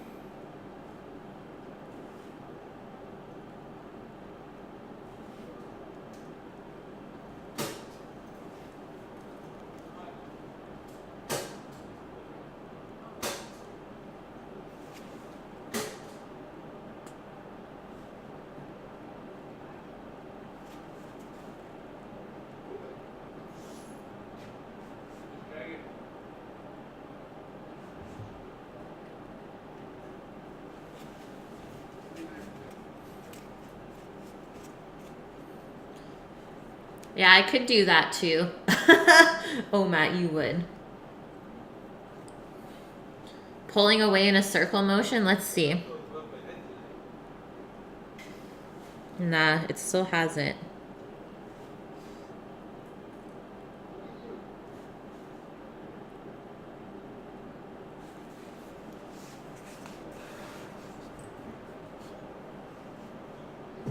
And then we're supposed to tap the tray to get any air bubbles out. Okay, sounds good, Rook. Thanks for being here. Yeah, this batter is super, super thick.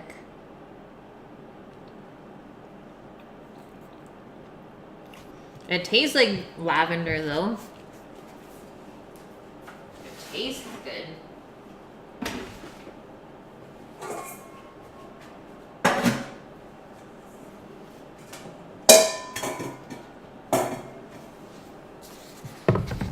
It's thick.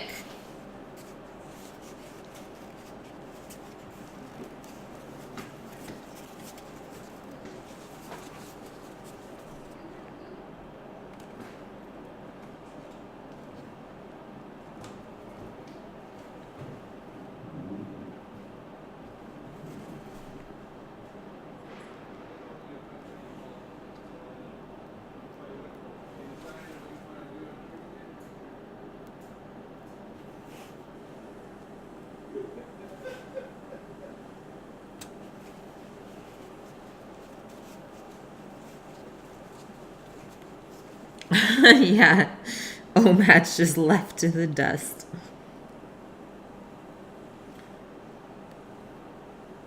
The one day he actually stays in with us. And no one even cares. I'm precise in my macaron. I don't know. You missed the first part, Vune. Almost just said screw it and ordered a pizza. Better than Deskus. I don't know though.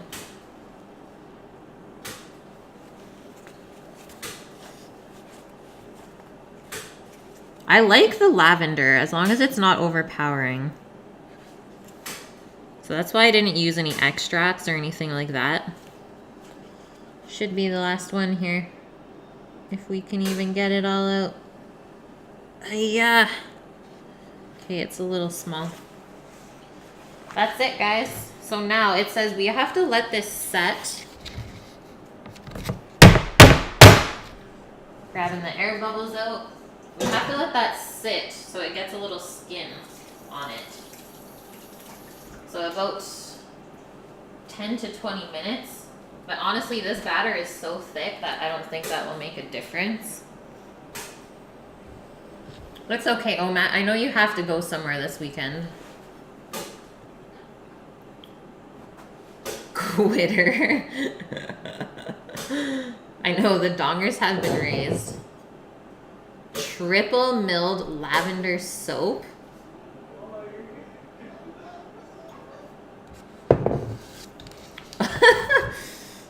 His donger's exhausted.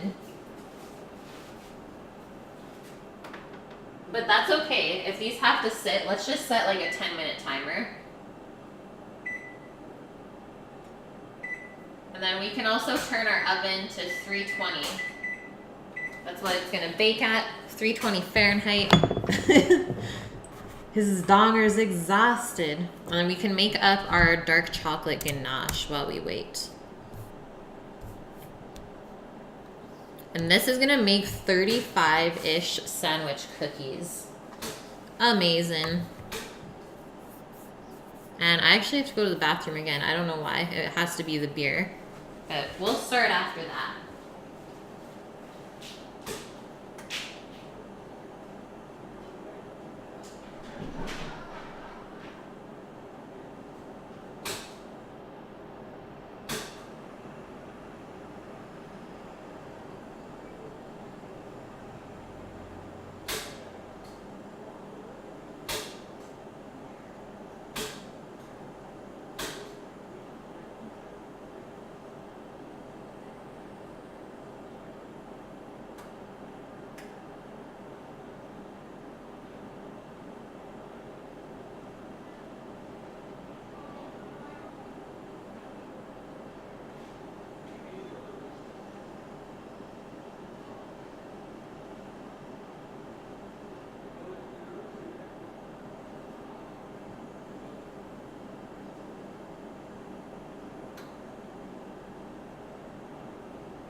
I am here. Ganache, dark chocolate ganache. Okay, let's pour out this stuff that they called caramel. Lies. Complete lies.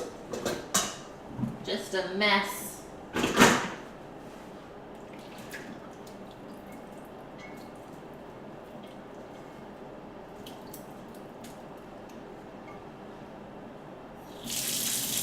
Rinse that out.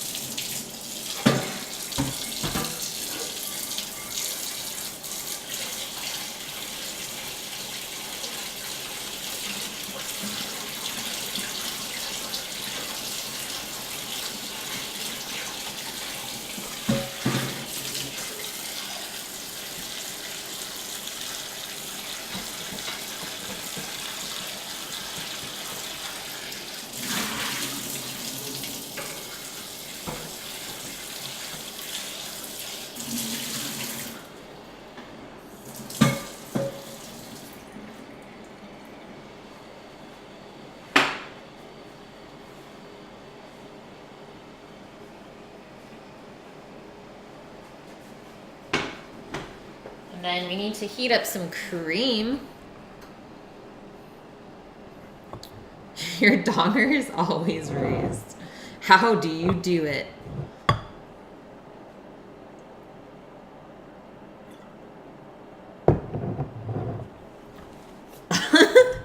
You guys are bad. So we need 6 ounces of heavy cream. Heavy cream.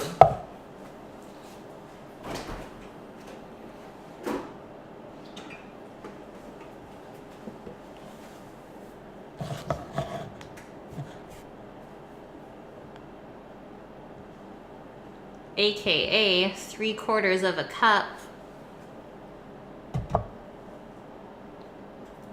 Ooh, Mexican food, nice.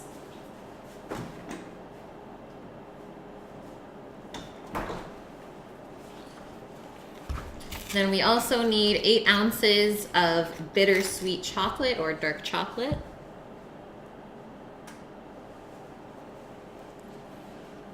And then 2 tablespoons of butter, unsalted. And that will make the ganache really, really smooth and silky. So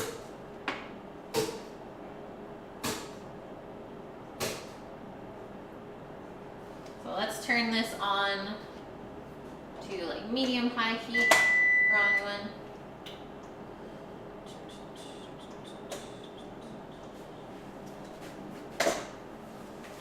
Measure out our chocolate, which is right here. See, I even had this like amazing salted caramel chocolate salt to put onto the other macaroons. Like, I was ready for that. No way, Lemon. A salad spinner. Which one did you get? Oh, I can't even imagine the Mexican restaurants in LA. Okay, 8 ounces of chocolate. Chocolate.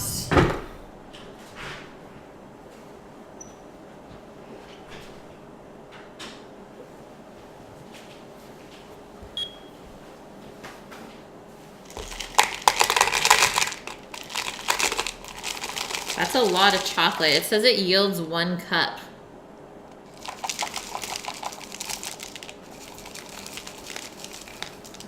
Oh God.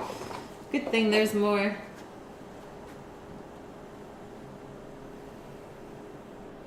I don't know if that's enough though. I could run upstairs and grab chocolate chips. Yeah, all of the chocolate.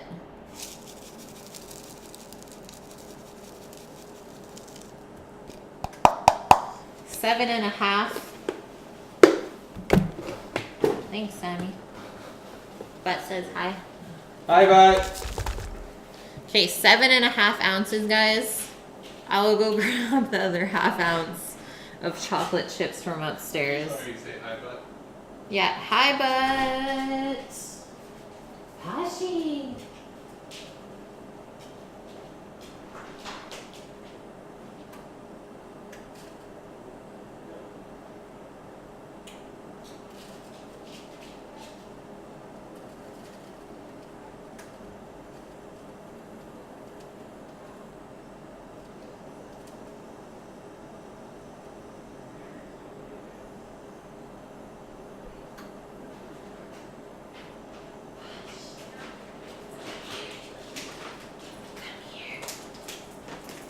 Chocolate chips. Yeah, oh Matt, you need to say hi to Sammy's butt. Boom. No chocolate for doggos.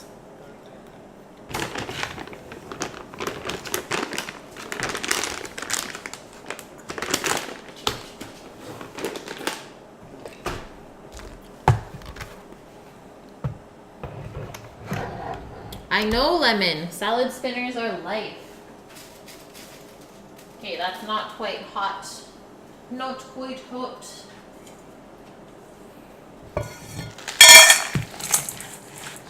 So this should be chopped up fine enough, I think. Just break those pieces a bit smaller.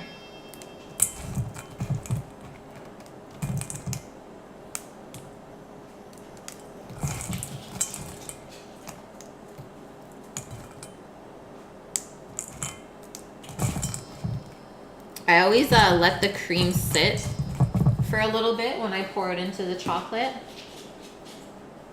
before I stir it, and that way it kind of absorbs everything. Posh, come here. I need some doggo love. Save me. Save me, girl.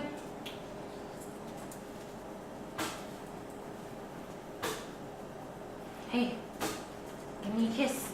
Hey, hey, get back here. Come here. She's like, I must go outside. What was that? I think she just ate a spider. Ah. Description says beef, not chocolate. Yuck. Okay, I'm washing my hands.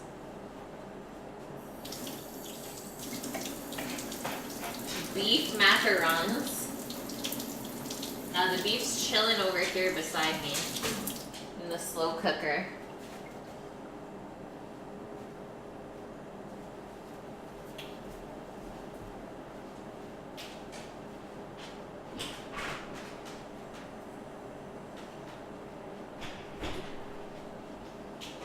Word up, guys. You should see the sink right now. This is the madness that went on. Like, what is going on in there? Thank the Lord for the dishwasher. Charizard Gamer. Thanks for the follow. What do you want? Okay, so macarons have to go in for 10 to 12 minutes. We'll do it on the left side to start, and then we'll touch it up afterwards if they seem a little sticky still. And hopefully when they go in the oven, they will kind of flatten out a bit, and then we won't have the little nubby sticking up on them. Let us pray. Maybe we'll do a tray rotation at 5 minutes. About halfway.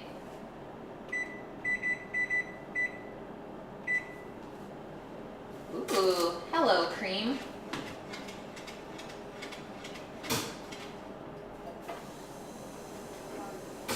Cream is almost ready. Yeah, let us pray. The amount of prayers that have been said today for these redonkulous macarons. Thank you, Butt, for keeping me on my toes, though.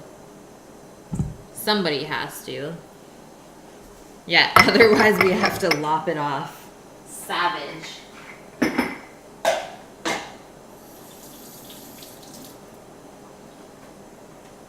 Okay, cream is boiling. Get that bowl view. Free the nipples, so true. Yeah, they just have little nips on them.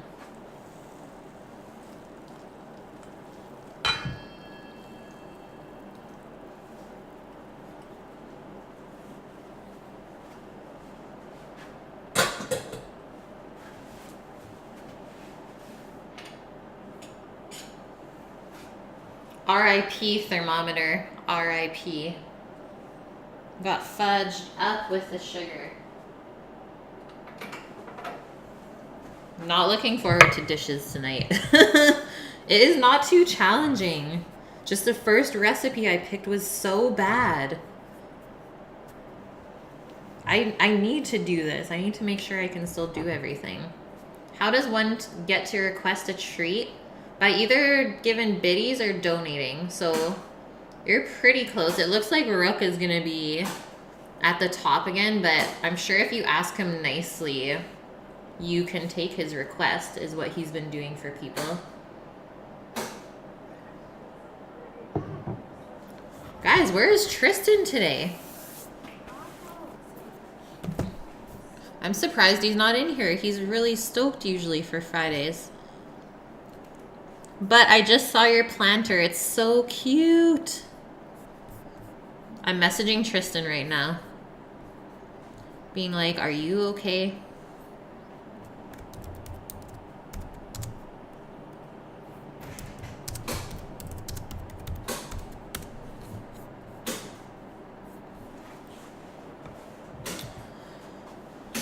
Exactly, Matt. Optrix, we can do some fun facts while we're chilling, because the macarons will have to cool a bit anyways. We can do some spaetzle stuff, go over macaron history, stuff like that. Or yes, Lemon, asking nicely. For you, I'll probably cook you up something. Let's start to whisk. See how the chocolate got really nice and soft? So we shouldn't have any lumps.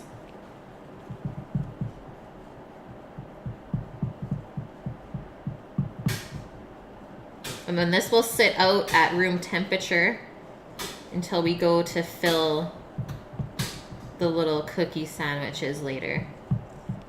Oh yeah, nice and silky. Silky or glossy.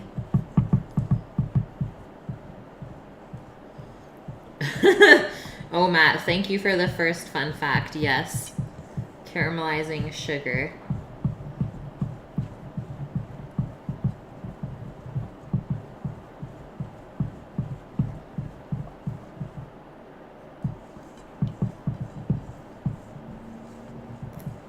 And don't get me wrong, guys, I'm gonna have to try out salted caramel macarons again. That recipe got the best of me, but we're gonna try a different one another day because I still want to make those. So this looks amazing. Super nice and smooth. There's no lumps in it. That's exactly what we want. So that can just be set aside for now. Oh, yay, Optrix. And that way you can, like, watch the whole thing. Summer is gonna be good. Summer is, like, my favorite time ever.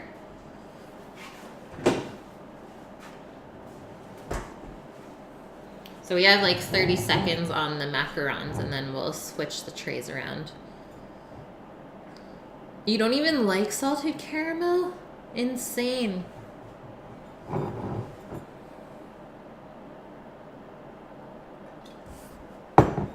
I'll tell you what happened in 1 second.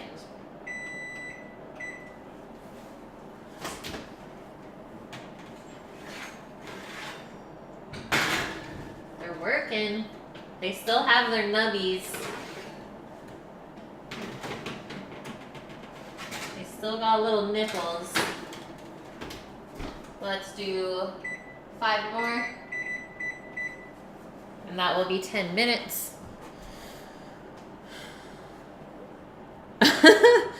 Just, can you please just like slice a banana? Oh, banana split. They are looking thick, hey? Okay, so the recipe had a million steps to begin with. So it was making an Italian meringue, which I've never actually messed up before. So we started the sugar for that, and then it ended up going too dark because I was looking for my piping tip. We restarted it and went to whip up the egg whites, and there wasn't really enough egg whites in the mixer for it to really whip anyways, so that didn't work out, and then it just ended up hardening. And then we went to make the caramel, did all of the steps, and it kind of just went like soupy. I don't know, very weird. Nothing like what it showed in the photos. And I hate that because the photos looked so good, and that's why I picked it. I was like, these look amazing.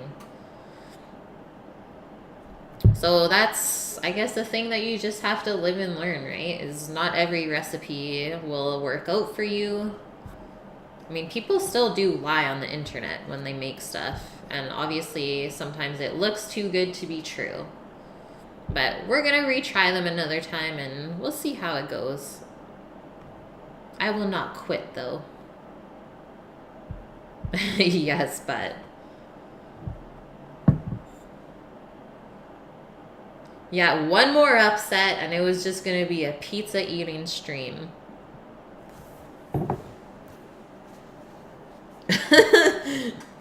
We touched it. Okay, let's get into a couple fun facts while we have some minutes to spare. So let's do some spaetzle, like, history. So, spaetzle is the plural of spats, literally meaning little sparrows in Switzerland. And they're a kind of soft egg noodle found in the cuisines of southern Germany, Austria, Switzerland, Hungary, and South Tyrol.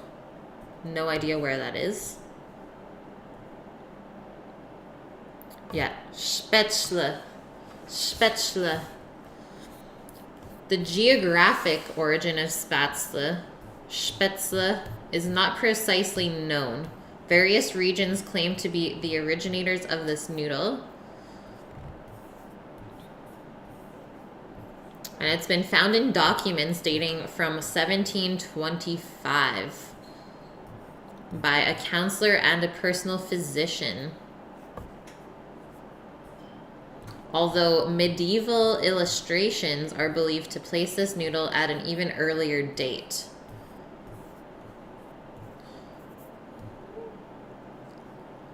Today in Germany, spaetzle are largely considered a Swabian specialty. I don't know what that means either. And are generally associated with the German state of Baden-Württemberg. In France, they are associated with Alsace and Moselle. The total estimated annual commercial production of spaetzle in Germany is approximately 40,000 tons. And pre-made spaetzle is also available internationally. I've never seen pre-made spaetzle before. Before the invention and use of mechanical devices to make these noodles, they were shaped by hand or with a spoon. And the results resembled spatzen, aka little sparrows. And nowadays they mean kind of like small buttons, which is the compact form of this spaetzle. Interesting. I've never seen that form.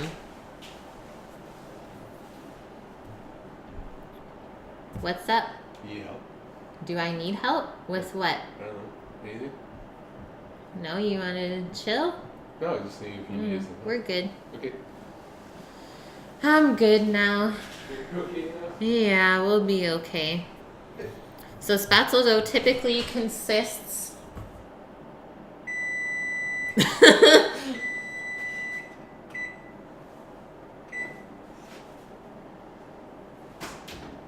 Okay, that's just 10 minutes, so they should be a little bit golden brown. I think I'll do the additional 2.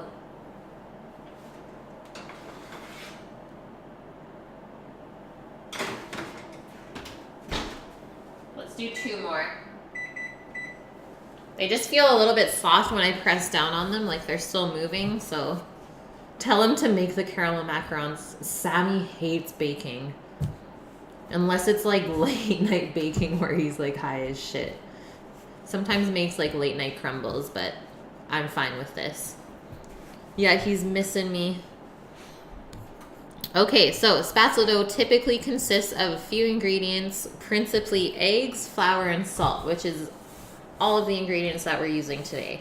That's all it is, and the recipe that Sam uses is his grandma's that he got taught when he was really small.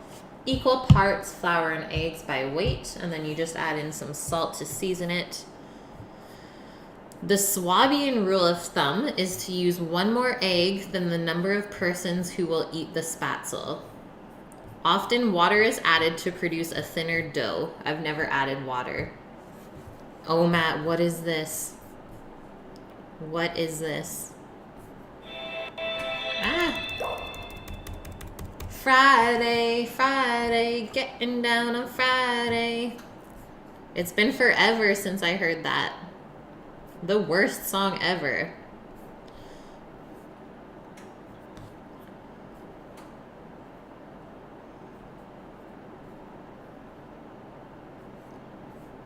So traditionally, spaetzle are made by scraping long, thin strips of dough off a wooden chopping board. Never seen that either. Into boiling water where they cook until they rise to the surface. Although the dough should thus be as viscous as to slowly flow apart if cut into strips with a knife, yet hold the initial shape for some seconds. If dropped into boiling water, the albumin from the eggs will congeal quickly in the boiling water.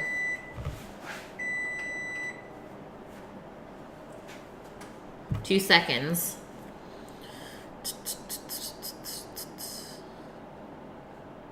While the yolk will keep the dough succulent, so that's why you use whole eggs. Pon. I can't do pon like Ninja. Don't even ask that of me. Okay, there's our crazy macarons.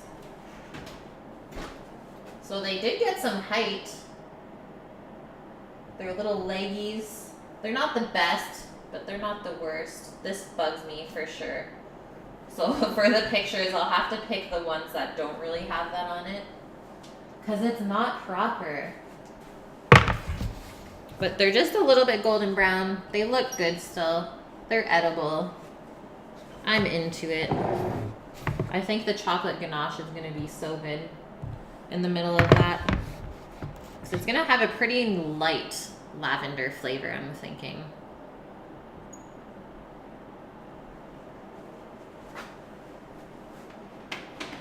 So those need to cool now before we fill them. Oven can go off.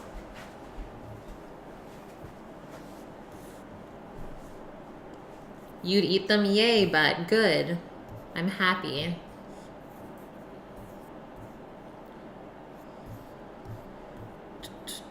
So since making spaetzle like off of a wooden board can be a little bit cumbersome, several devices were invented to facilitate cooking that resembles a strainer or colander or a potato ricer. As with the scraped spaetzle, the dough drops into the boiling water. And then once I take it out, I usually just put a little bit of butter in so it doesn't stick together. Welcome to the weird part of YouTube. Whoa, I didn't see the second link. Hold up.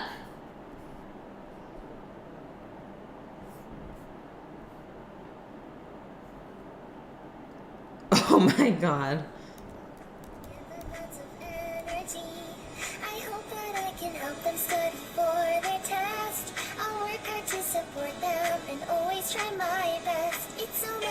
I can't handle that voice. I can't do it. Thank you, but no thank you.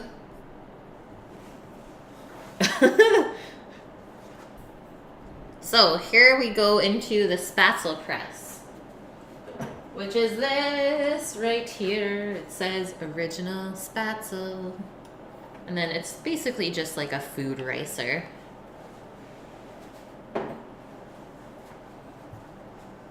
Yeah, good thing I stopped before the weird stuff. Oh, Matt, always trying to get me in trouble.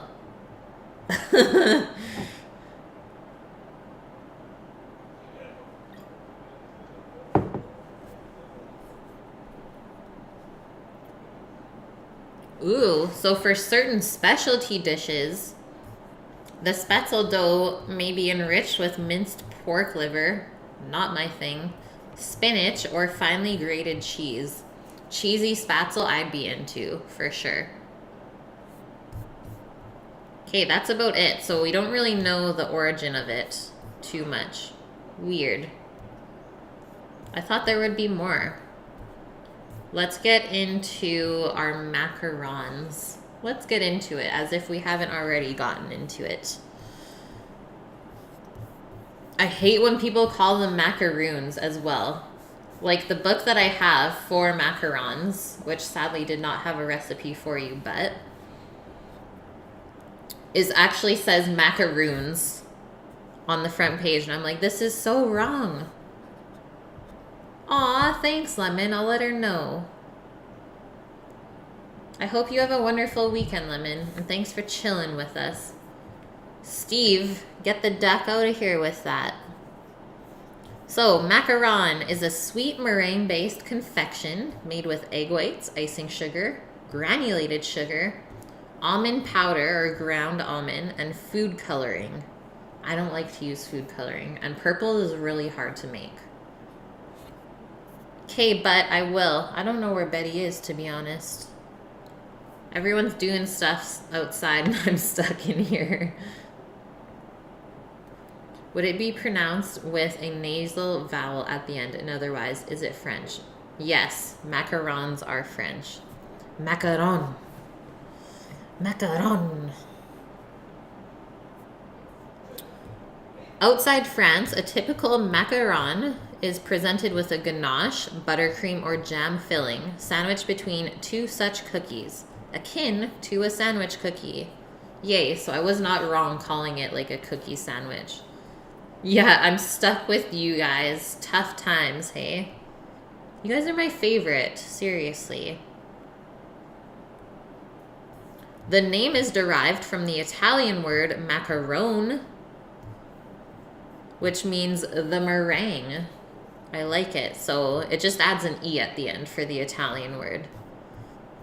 The confection is characterized by a smooth, squared top, a ruffled circumference referred to as the foot, and a flat base. Let's see if I can take this off. Oh, shouldn't have touched it. Tore it up. Shh, don't tell anyone. Don't touch the macarons, they're cooling. Come on, Kate. Oh my god, Optrix. Ah, I'm scared. Cramped TV kitchen. This looks amazing. Easy Lube? What are we watching?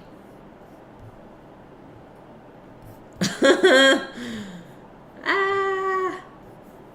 You'll be a macaron later tonight. Okay, so it's a mildly moist and it easily melts in the mouth. So the outside is nice and crunchy, where the inside is nice and moist from the almond. Macarons can be found in a wide variety of flavors that range from traditional raspberry and chocolate to unusual foie gras and matcha. I would like to make matcha ones. I have like a big tin of matcha that I have to use up. Okay, I will, Optrix. It's still opened in my browser, so I'll save it for later. Because it's Friday. I don't have to work tomorrow. Except I do.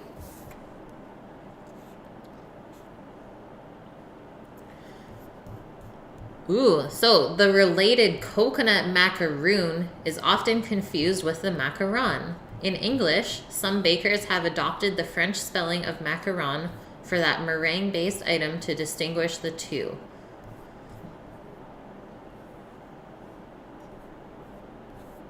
History. Okay, there's some good stuff on macarons. Best watch when you're stoned. Kate, I'll make sure I play it for Sammy and I later. Oh, Matt, you're not safe for work.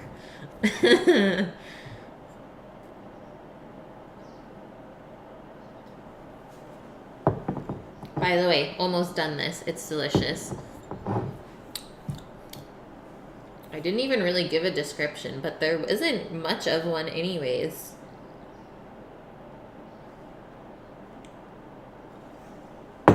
Learning with Kate. So macarons have been produced in the Venetian monasteries since the 8th century AD.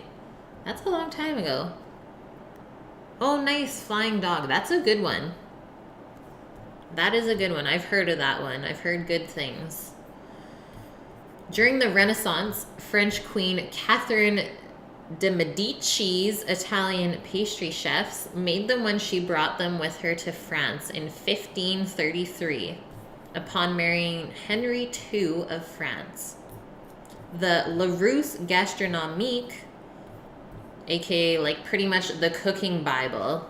I don't know if I have it. I'll be right back. I might have been given it.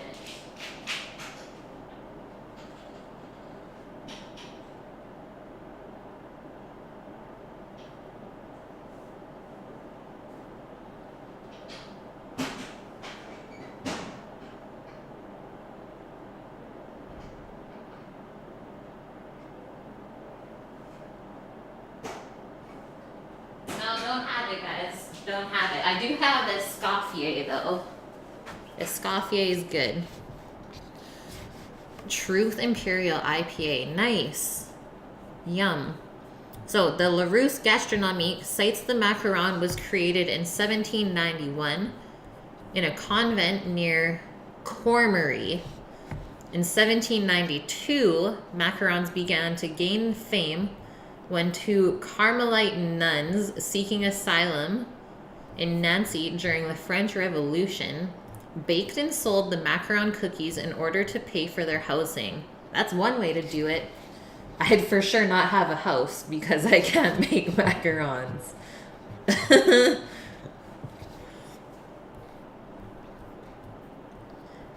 These nuns became known as the Macaron Sisters. In these early stages, macarons were served without special fillings or flavors, so they just served the cookie part. They didn't fill it with anything. I don't know if it would be as good, to be honest.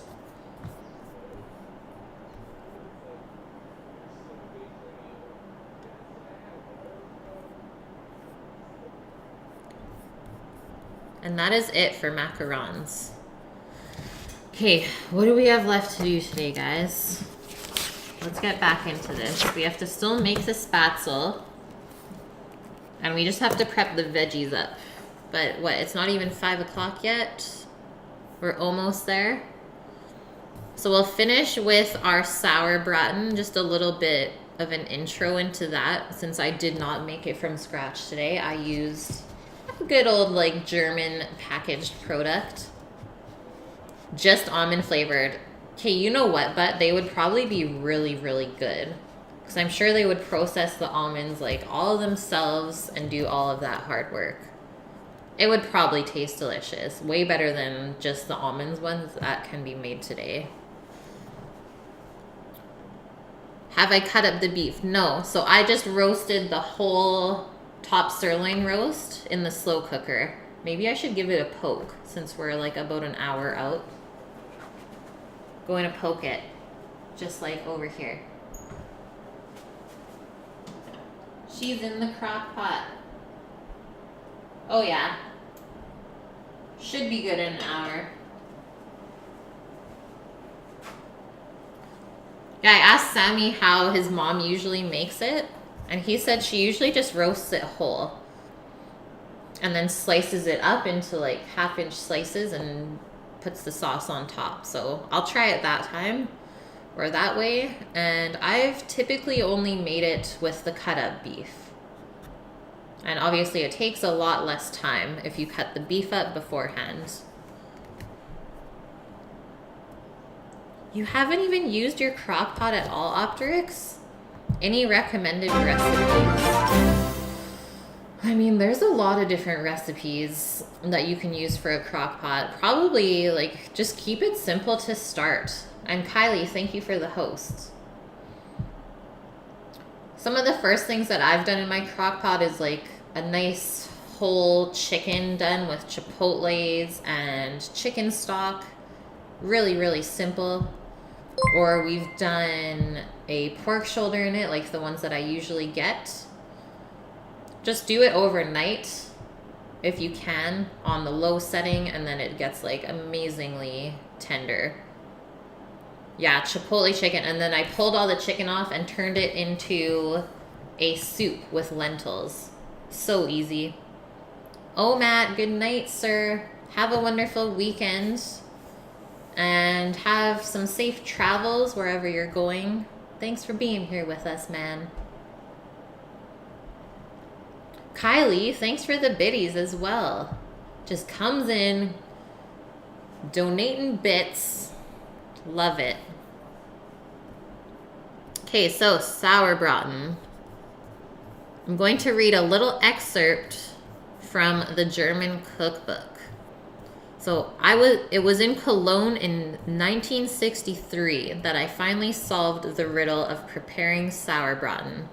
What I could not achieve until then was the golden glow that shimmers over the deep brown gravy. Browning flour in the conventional roux never yielded that result. But a generous chef demonstrated the secret. The addition of sugar to the broth. It gilds the gravy even as its sweetness balances the sour lemon note and the zing of the pickling spices. So that kind of gives you a little intro into what sauerbraten is.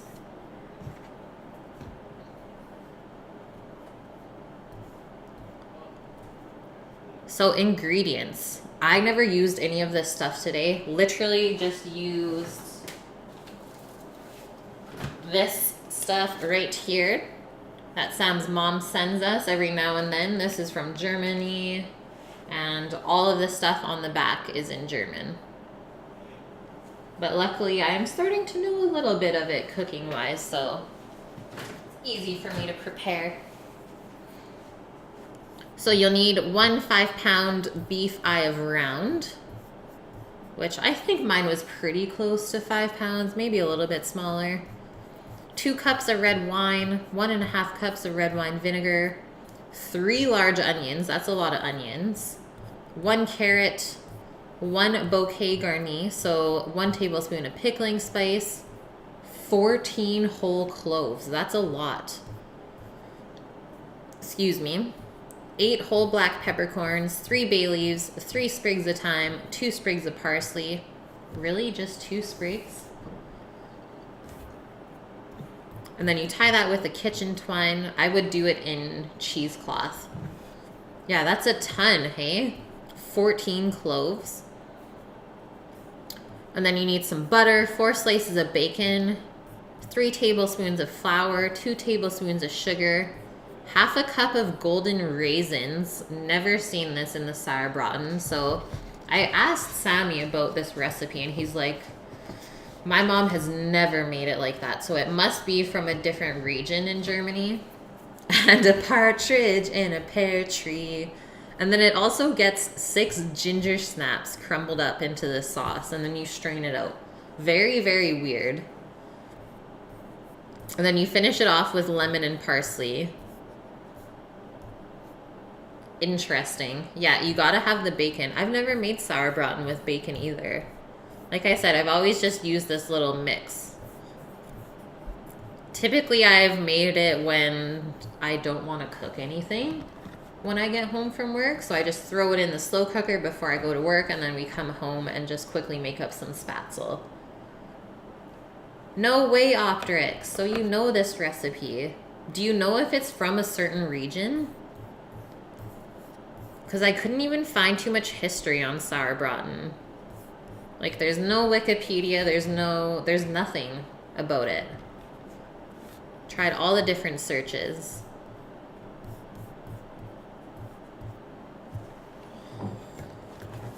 Brappen, grilled swordfish, spicy mango sauce. What?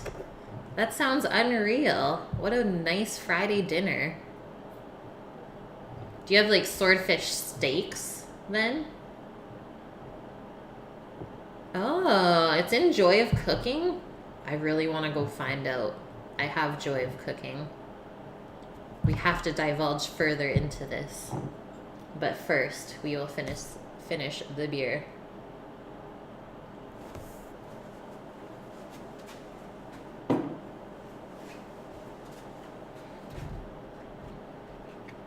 Macarons are cooled as well. So why don't we fill a couple? Steve, rice and pork chops. Nice. Buddy used to make that a lot when we were younger.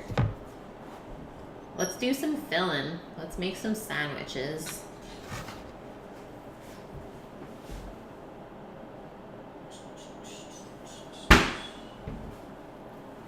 Looking for my plate. It does not exist anymore. So I will just use this one. $22 a pound, holy. But that's good that you have a good fish store. That means it's fresh. Fresh to death.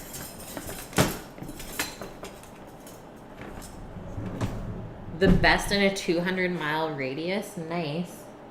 So these should just come off the silpat like that. Look how nice and shiny that is.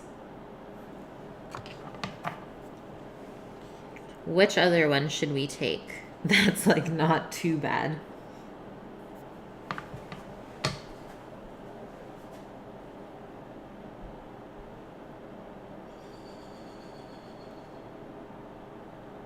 Oh no, it's stuck. It's stuck on.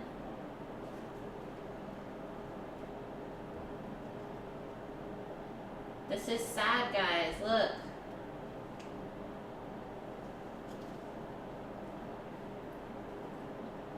It's still super soft in the center. Tasty though. For sure tasty.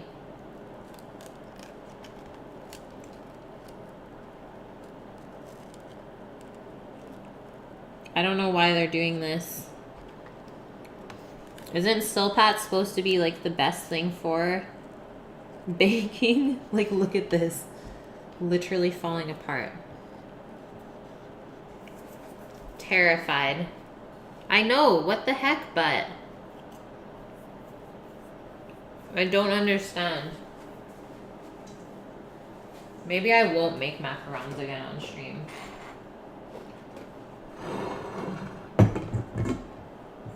How about no? Try freezing them? Maybe that would work.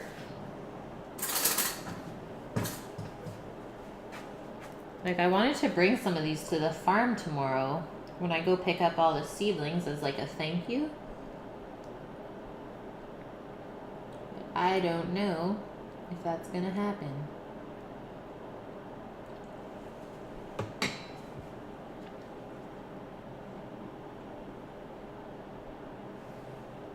Maybe the chocolate has to be a little bit more set, but that's where we're at. I'm into it. Let's have a taste test. I'm not gonna fool around with these too much. Maybe they have to just cool a bit more. Use a metal spatula. Okay, I'm first gonna try this. I'll give a bite to the guys outside as well. It looks amazing. The one that I tried that like fell apart had like this amazing lavender taste, so it's gonna be good.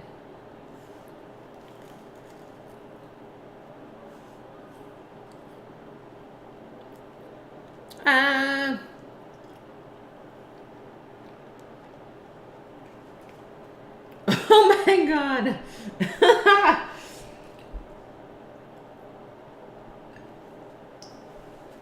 I would smash them. I'm just gonna like put the ganache into a bowl. Put the macarons on top. All of that effort to not even eat it properly. Still gonna eat all of them. I'm just gonna go bring these to Sam and Francois outside.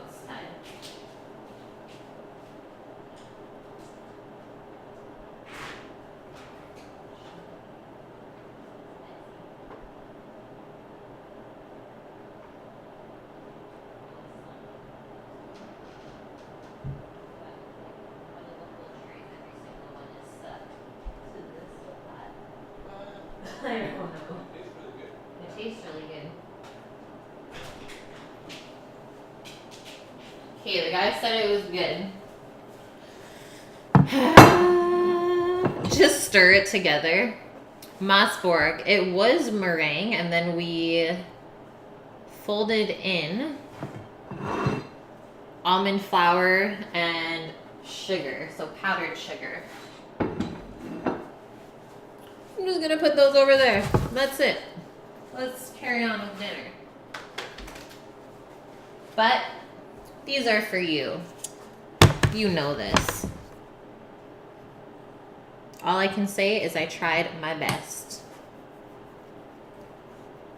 I want to do another macaron stream though. I need to like redeem myself or something. I don't know.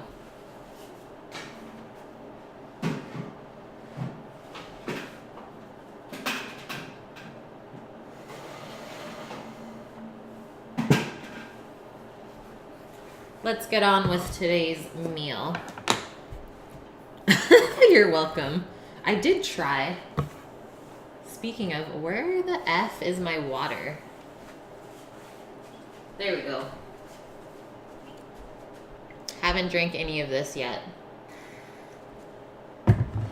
Maybe that's what went wrong. So let's get into prepping up our veg. We need to prep our asparagus and our little turnips.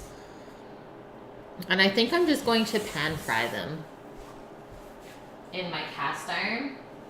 Because it kind of steams it anyways. The way that the lid is laid out, like it steams it so nice. So I'm going to use that. This can be used for a spaetzle. So let's fill it with hot water now, and we'll salt it and be done.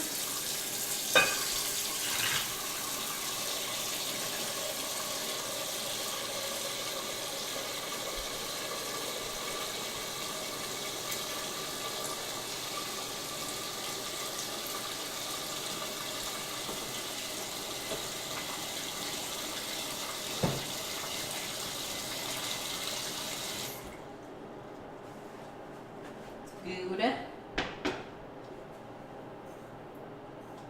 Just a touch of salt, as always, anytime you're doing pasta, you need it. Yeah, I was saying matcha macarons. That would be good. We'll try a different recipe, and hopefully it will work out. I think there's a matcha recipe in the book I have. We'll go by the book. And not by other people's recipes.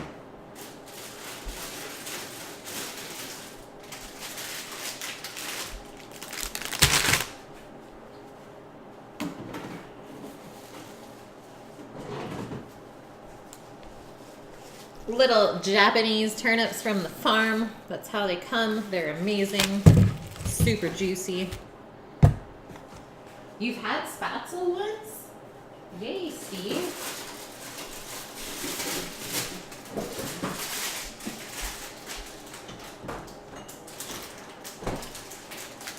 And it was good? Well, that's good. I'd be sad if it was bad. Oh, Optrix, I just saw your comment with the recipe. Opening it up. German immigrant food. Love it. Okay, I'm gonna read that over later on. We're getting into a veg. I'm not gonna use all of this asparagus, mass amounts, but one bag doesn't usually seem to be enough. So I always end up buying two.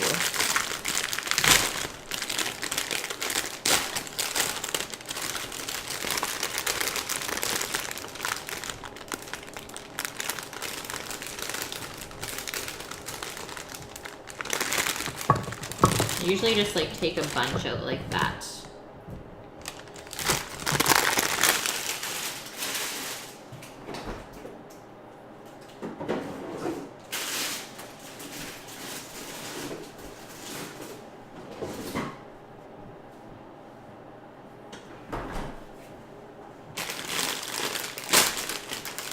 So much asparagus. And then to trim the ends,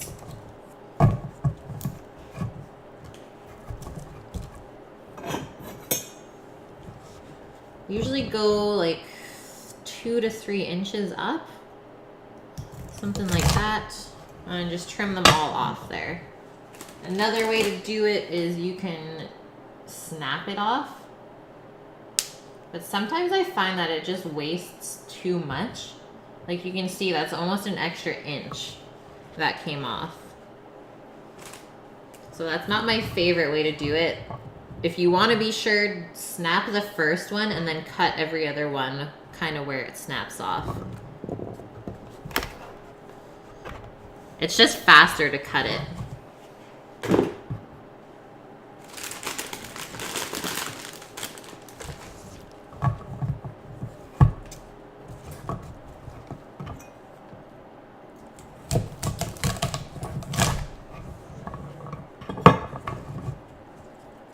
What did the vulture say when his fidgety kid asked what's for dinner? What? No way, helicopter. You made it. What does he say, Optrix?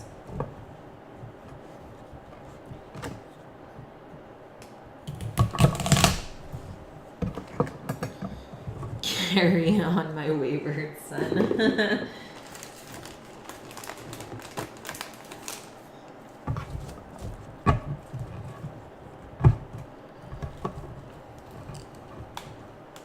You guys ever seen a turkey vulture?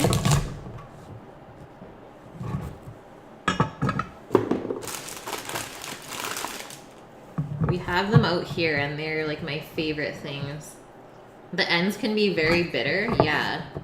And like really woody and stringy. Not very edible, but you could save them and then blend them into a soup. You've seen turkey vultures? Yes, Optrix. I know, I want one. Every time I see them, I'm like, come over here.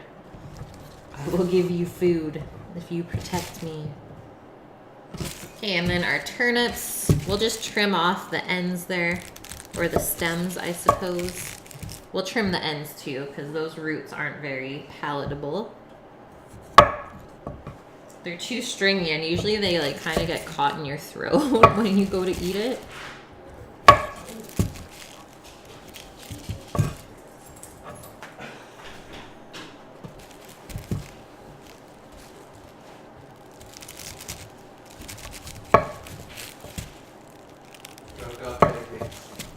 I'm getting drunk off pancakes. Yep. What? Posh would like these little turnip pieces. Turnips? She says hello. Turning up the turnips? Turned it up. There's lots of them there. Nice. Yeah, exactly. You don't really see them until it's much warmer out.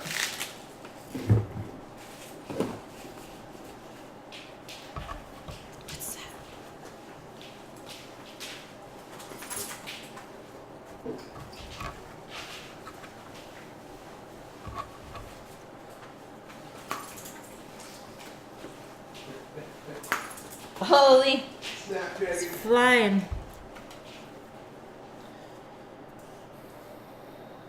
Loriander, you're still in here. Oh, this knife is sharp, Mossborg. Watch out. So, Loriander, I will have to start working in August if I don't make enough money streaming by then. And I'm just going to peel off those little bit of yucky pieces. But typically you don't have to peel these turnips because the skin is really nice and thin. But I'm hoping to get a part-time job at the farm. So we'll see how that goes. But I'm cut off in August. That's all I know. A good knife, helicopter. I mean, I don't know what... You should give me your price point and then we can work from there. Because a good knife to me is like $200-ish.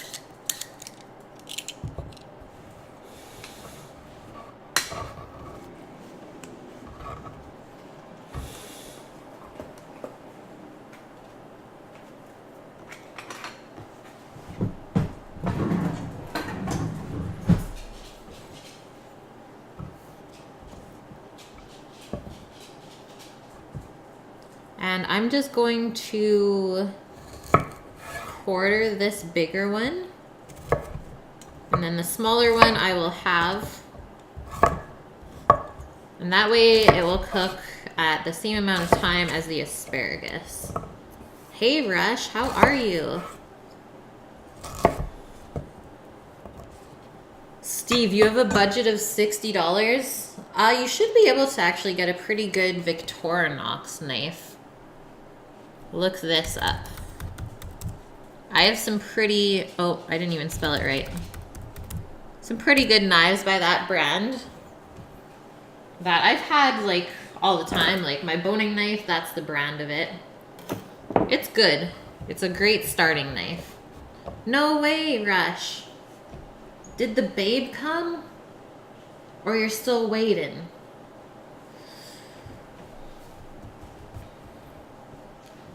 I mean, I think I would base it off of total income optics.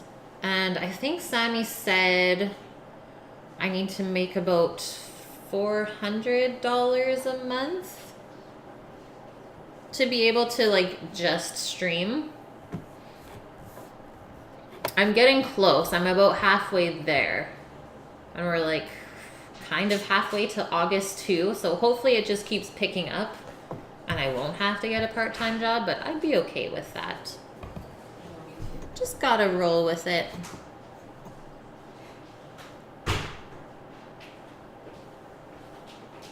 Yeah, I don't know, Loriander. We'll see how it goes. Aw, Rush. You're disappointed it wasn't today? Yeah, because now you guys have to wait longer. That babe's got a mind of its own. It wasn't ready. Will I give up on you guys? Never. Like, I wouldn't stop streaming if I got a part-time job. I'd still stream, just I'd probably not do it for as long. Never. I'm not gonna stop streaming. Don't worry, guys. Okay, what do we got for time? 5:17. So our veggies are prepped. I am just going to cook the asparagus like this.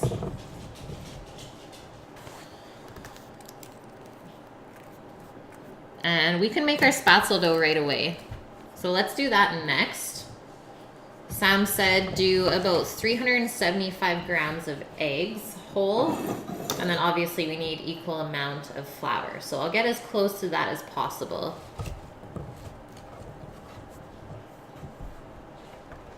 I made your day, Steve. Yay! I mean, that's what I want to do.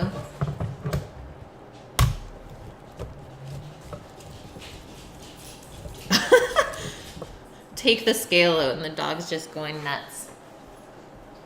I'm using the scale. She has to come out.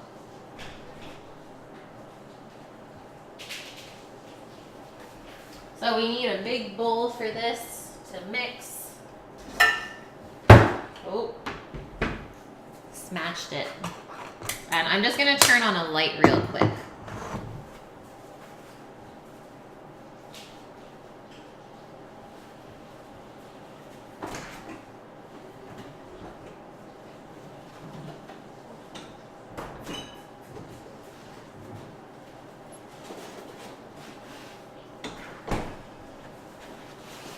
Don't start barking yet. Please don't, doggo. Please do not.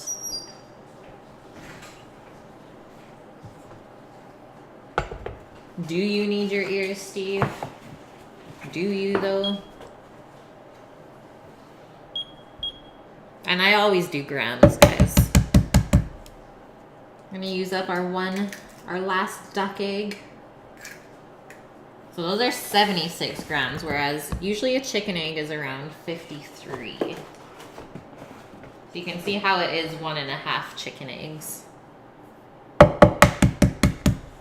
Turbo, you're having McDonald's. I mean, we almost called it quits today and ordered pizza. So don't feel bad about that.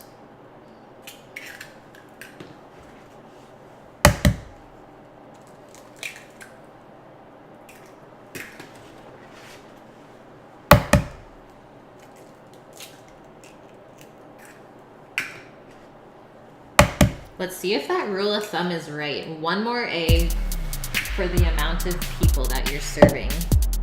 I don't think so though, because that's 280 and there's 4 of us. I think I'm gonna stop at the 332, or I can add this last one. But then that's gonna bring us all the way up to 400. 400.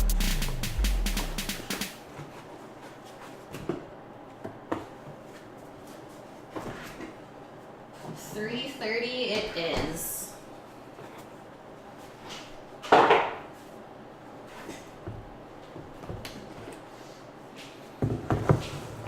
So we gotta whip those up before we add in, looking for my cloth, before we add in the flour, obviously.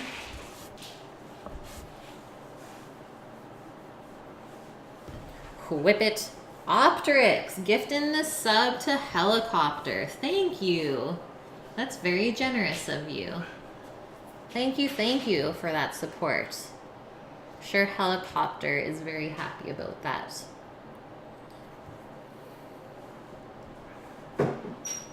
Yes, Rush.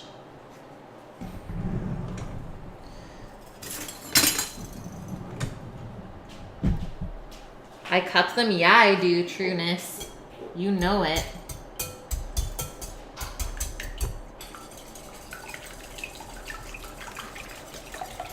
Whip it. Once again, we've whipped a lot of things in stream today.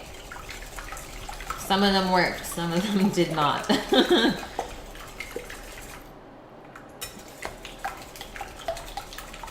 Love makes the world go round. It's true, Steve. Feeling the love on this Friday. Friday, I'm in love. Rush, I did the macarons earlier, so I'll just show you them. This is how they turned out. So they should not have that little nipple, is what we were calling them. They should be really nice and flat if we were to call these perfect. But they are crunchy on the outside and they're chewy in the middle, so they look pretty good. For the first time in like 7 years, I mean, I did all right. I'm okay with that. Okay, now flour, 330 grams. And I always just use all-purpose flour. Cut the nips. No. I think it would just like destroy it. Don't do it. Since you guys are asking, I mean, it just looks hollow, right? If you take the nip off, the macaron's like, ouch, why do?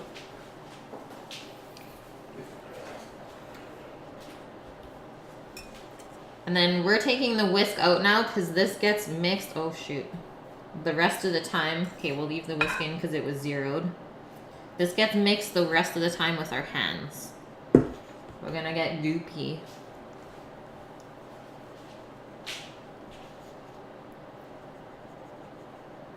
And Sammy's gonna help with the spaetzle pressing. Oh.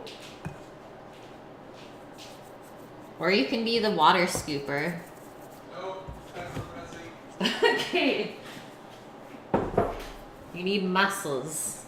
I gotta do 420 at 525 though. Hurry! Hurry. Time's running out.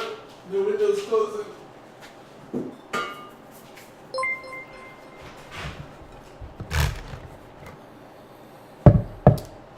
Rye the Turk. Welcome in. Thank you. Any cheese in the spaetzle? Not traditionally. I saw that that was a variation, but I don't think Sammy would allow me to even do that. Ah. Cheese in the spaetzle. No. Nope.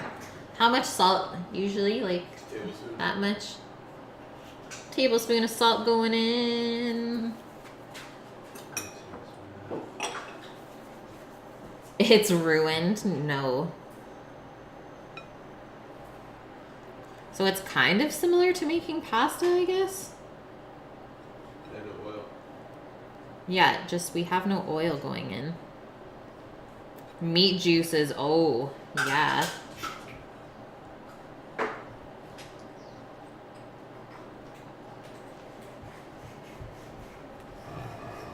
Yeah, that was a hard no, Steve. Hard no to the cheese. Hard no to the cheese.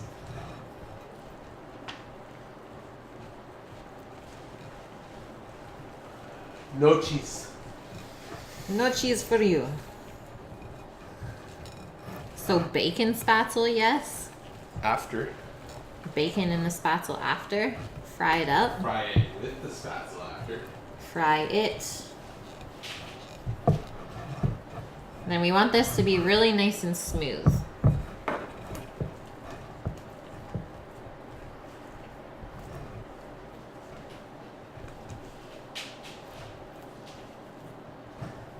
So make sure you give it a good mix, and then that's why we let it rest after. For like around 10 to 15 minutes, I would say.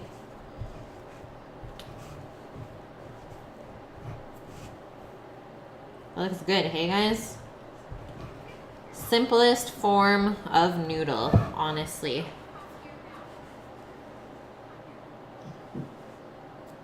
Now you just have to get it off of your hands. But it's really nice that the dough is like yellow from the egg yolks.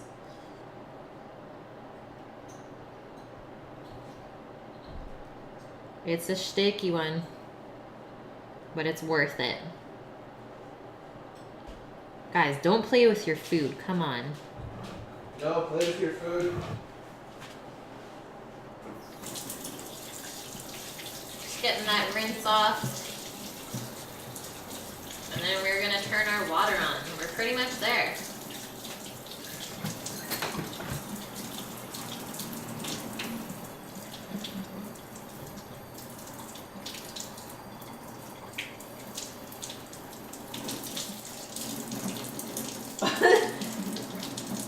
Sammy, you're dancing in your Rasta Homer pajamas? Yeah.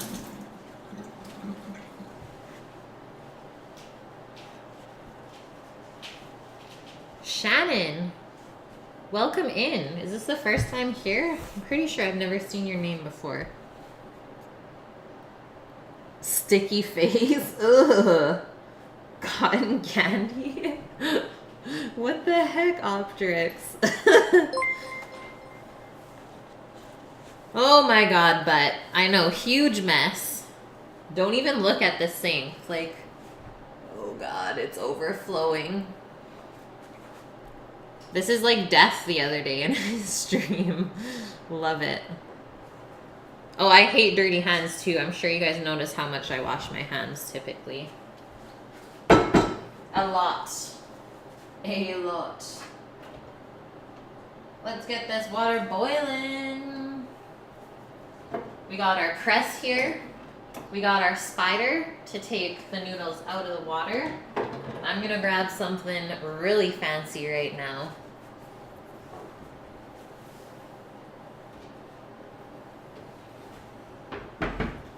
This OG pasta holder from Tupperware. So it has the perforated holes. This is where we put the spaetzle into after it's cooked. Cover it with butter, and then we cover it to keep it warm. Effortless. Stacy, thanks for the follow, as well as you, Shannon. Welcome in, guys.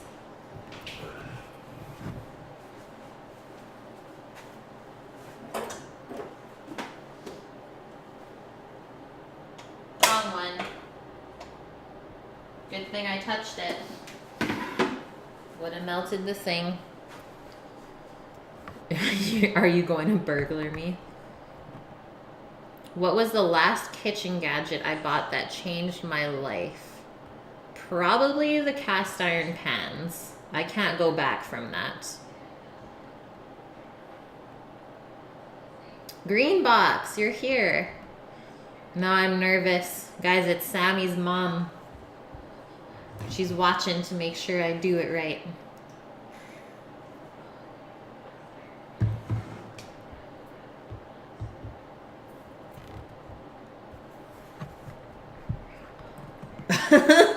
But she wants it. Death has a cast iron muffin tin. That's amazing. Did I get a whole set? No. So we waited for all of these pans to go on sale, and then we just bought them all separately. So the big blue one on the stovetop, that's a Staub Brazier. And then we have a Legostina is the other light green one with the lid. That one was pretty cheap. I think it was around, what, $60? But it's enamel, so I usually use it for making bread. And then we have the smaller red frying pan, and then the orange one, the little saucepan. And that's about it for now, but there's still a couple more that I think I need. Yeah, watch out, guys.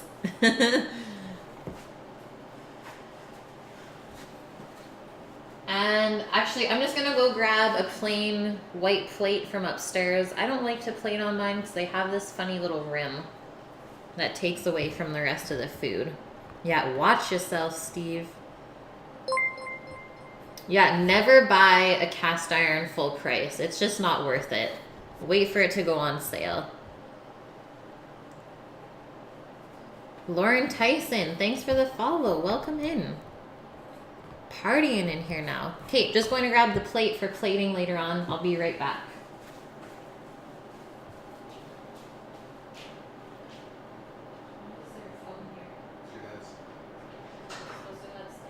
I was gonna bring up when we brought food up.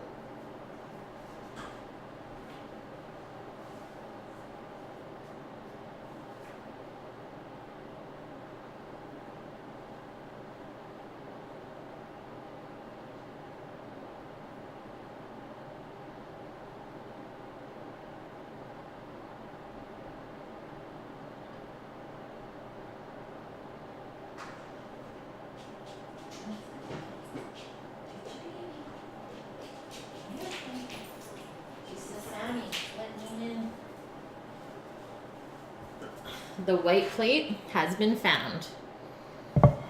OMG Pete, hello.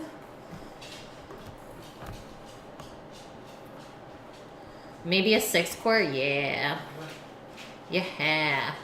Yeah, guys, feel free to check out Discord. That's where I post all of the recipes that I make on stream. And then on my Instagram, that's where I post what I make every day. So it's kind of like my chef portfolio, I would say. There's some good photos on there.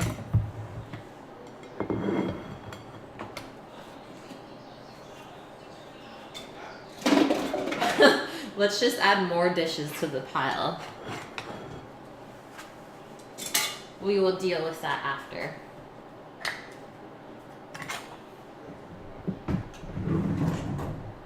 OMG Pete, thanks for the follow, man. I have pics of the failed batch. There's nothing left of it.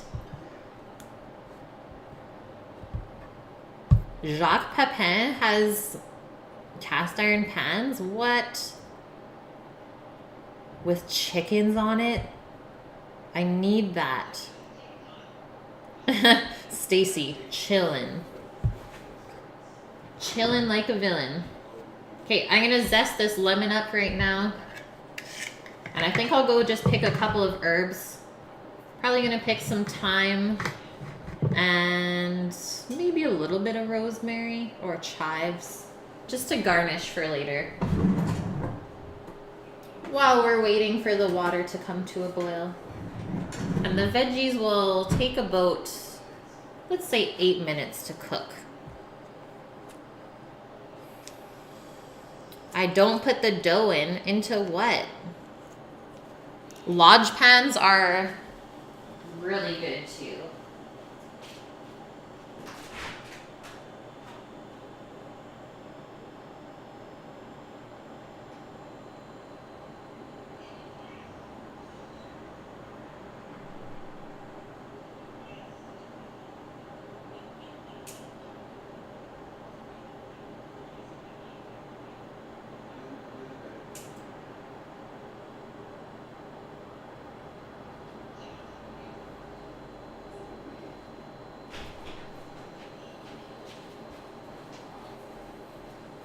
Back with the herbage.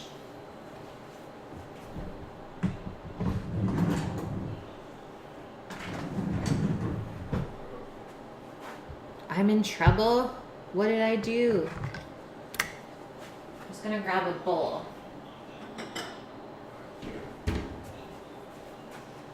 A bowl for all this goodness. You're willing the water to boil? Yeah, let's not watch it. It'll take longer. Herbage on a Friday night. This is the mild stuff, guys. This is the stuff that I was gonna say you can cook with, but you can cook with the other stuff too. Make you feel fine. Okay, definitely take the sticker off before we go to zest this. No to plastic, thank you.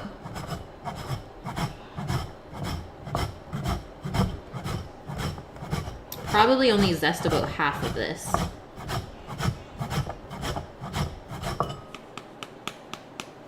That looks like a good amount.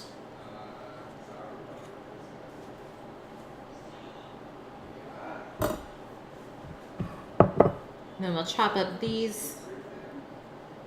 Zested sticker, yeah, not the tastiest thing.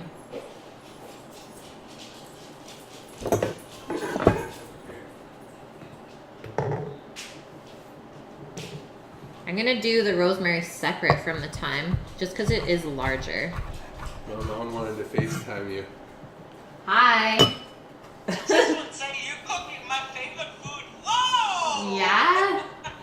Yeah. Sammy taught me. Hey everyone, that's my mom. Hi. Mom's here. Now on my TV. Yeah, you'll see yourself seeing her. Pashi! Yeah, Oh, yeah. everyone's in here.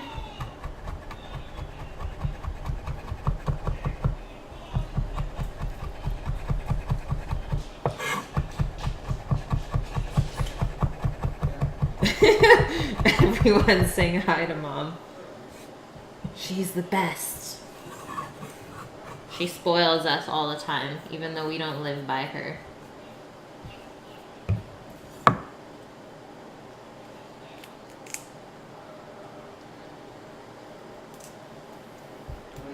What does that mean, Optrix?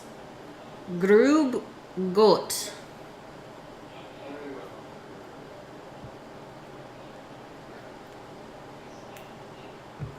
Yeah, close enough. Hey, Steve.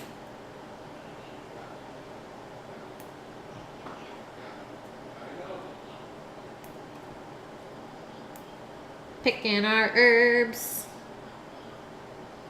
It's a greeting in southern Germany. Okay. I'll remember that one.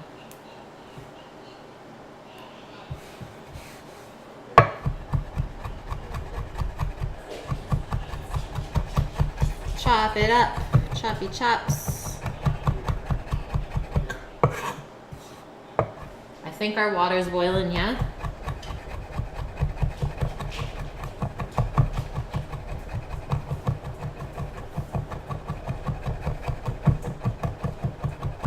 So to start this veg, I'm going to start it with olive oil in the pan, and we'll finish it after with the butter and the herbs and the lemon.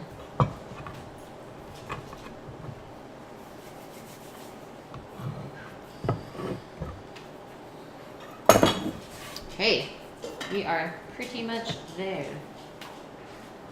Sammy's ready. Time. Sammy says it's time. Oh, did you lift the lid on that so I can smell it? Nope. The sauerbraten? Oh yeah, I did. Nope. Yeah. Oh. That door's locked. Who let this guy in the kitchen? I don't know. Oh no, Optrix. Can you not like sand it down or refinish it maybe? Because I think this one needs that as well. It's got a couple burn marks and stuff. Okay, pot's going nuts. Holy, let's do this. Oh my god. These burners are insane. I need my Tupperware. We're getting ready. The real chef is in the kitchen. Follow for follow. Shuki, what can you do for me though? Hey, I need you.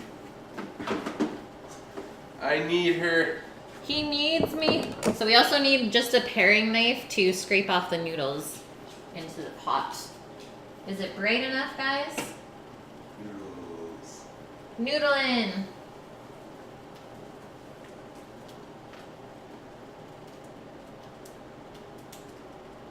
So you press them out and you kind of swirl them into the water. That's it. Yeah. Then you take it off, put your knife right into the water so that noodles don't stick together. And then once they float, they are done. So it does not take long either. And you can see just how nice and long they end up.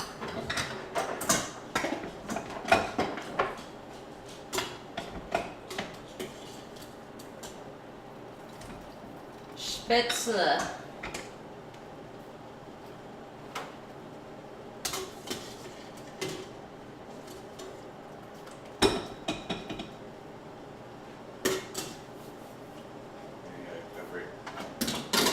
He says, now I gotta cover it.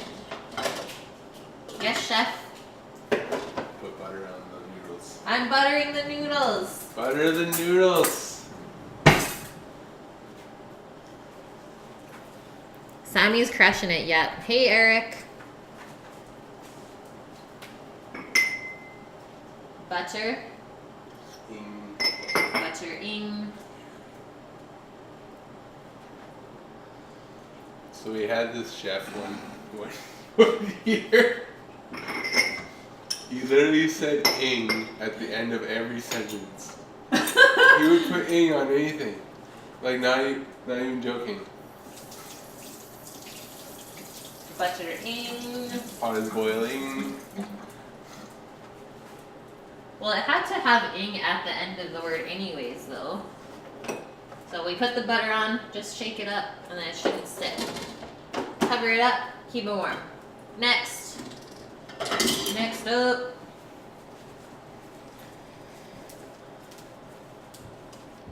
Cutting. Butter late than never. Cutting. Oh no, noodling.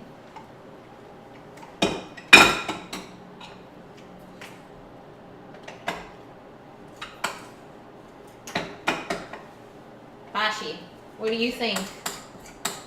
Are you into it?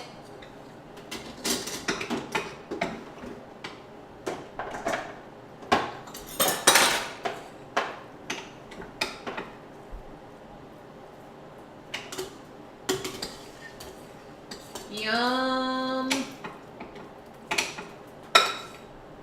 That's the last one. Yeah. Perfect. There's our nude. Simple noodles.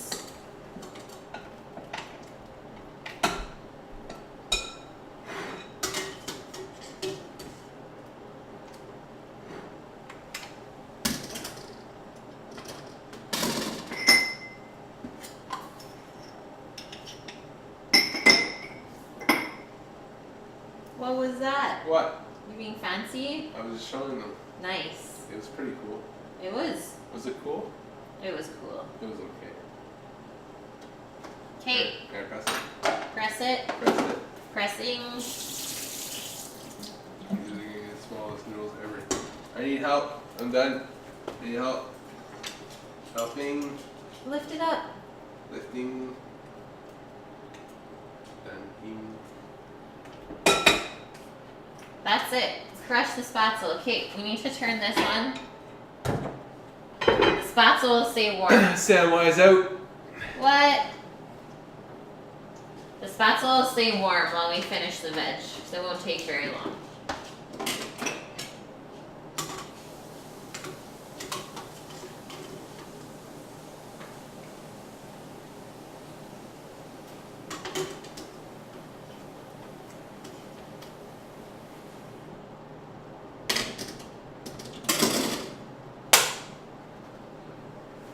Do do do do. Very cool, hey? So that's what they look like. Super, super fluffy. Let's just leave that right there. That's it for the crock. Emptied right out. She done. So it's a good thing I got this. Yum.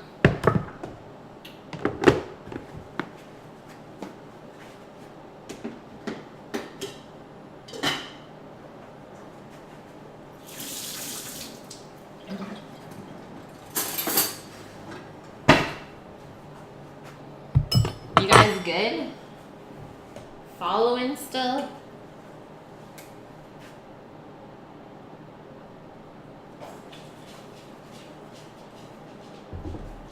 Just cutting a little bit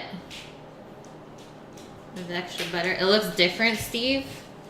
Were your noodles a lot shorter and stubbier? They probably did it in a hotel tent. Do I have access to awesome dairy where I am, and can I get raw milk? I haven't looked too much into it, but I'm sure it's possible. There's a few farms out here. I don't know much about dairy farms. Like, we have island farms here, which does most of our dairy on the island. But I don't think they do raw milk. Probably gonna use this much butter on the veg. So I'll just set that aside with our herbs.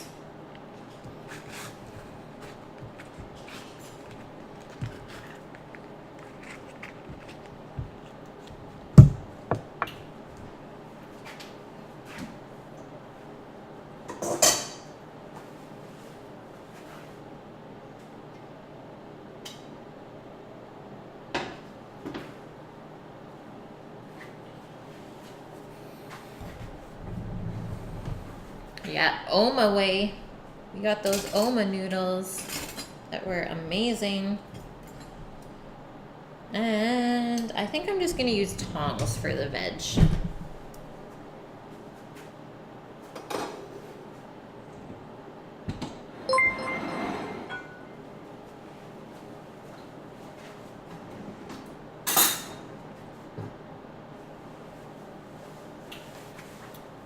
Armored, thanks for the biddies. Yeah, I'm buttering you guys up.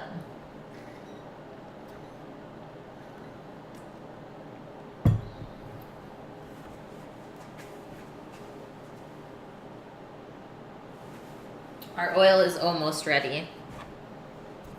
And I'll put the turnips on the bottom so they can brown up really nice, and then I'll put the asparagus on top so it kind of just steams. I think that will be great. And then we'll just have to season with some salt and pepper. Easy peasy. And then I will cover this pot as well, just so it does steam.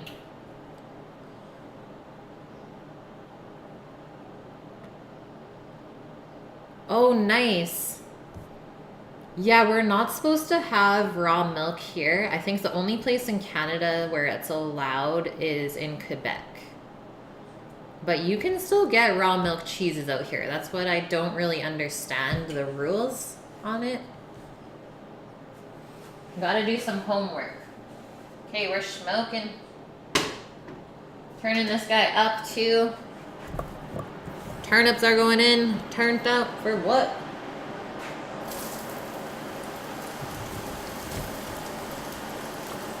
Had the little strings floating in the top.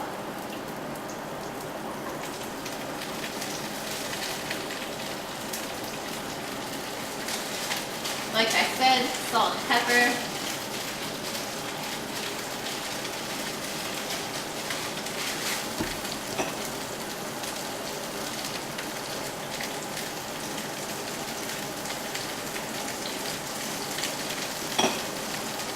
And that gets covered. It's gonna steam. So the next thing we have to do is slice up the beef.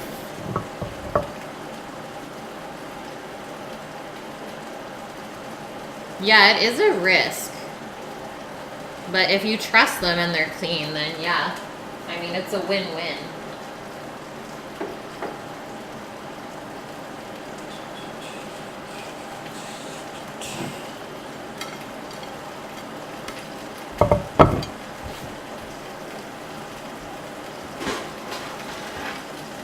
I'll use this cutting board to slice the beef on. That way it doesn't mess up my board.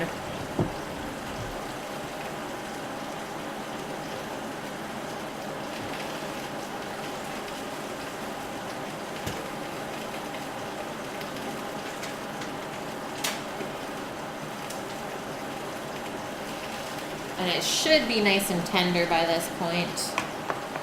Where are we at? 10 to 6. We're doing good for timing, guys. Maybe we'll even finish right on time.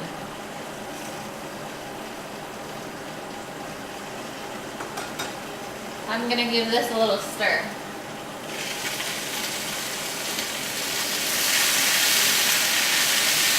Sizzling.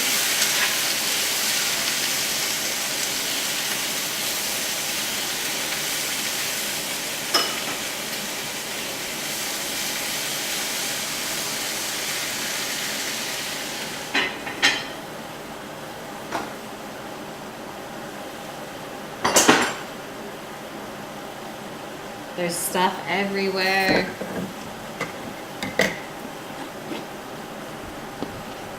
Yay, Rush, you're still here.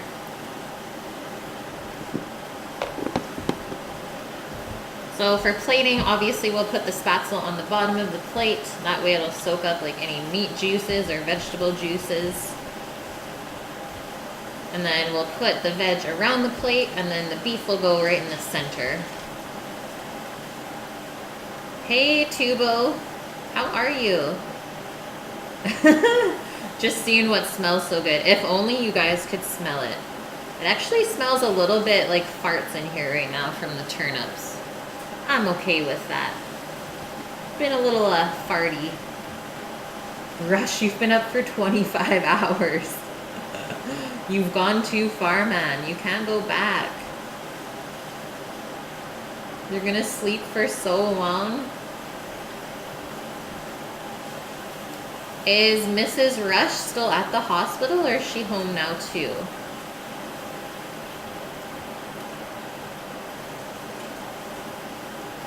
You smell him, Steve? I'm sorry.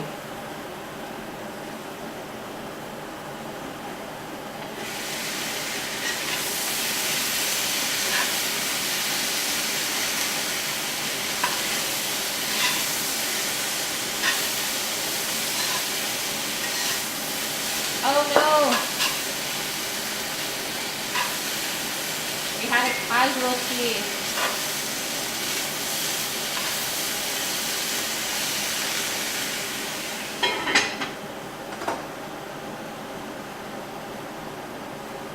Probably just wash it off. Even though I did clean today.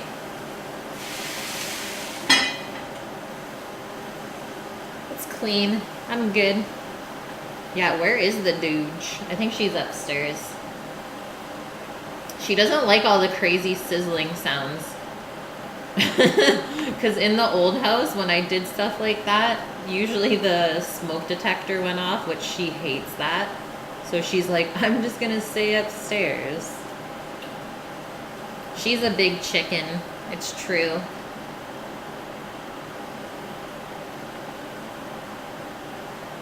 Steve, I have no idea what you said, but maybe Green Box is still here. And she will translate for me. I need to learn German, hey? I feel like this is a thing.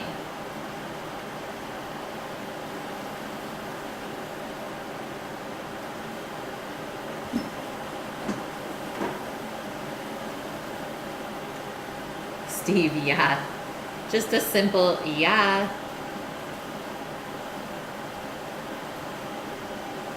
Okay, one more mixy mix.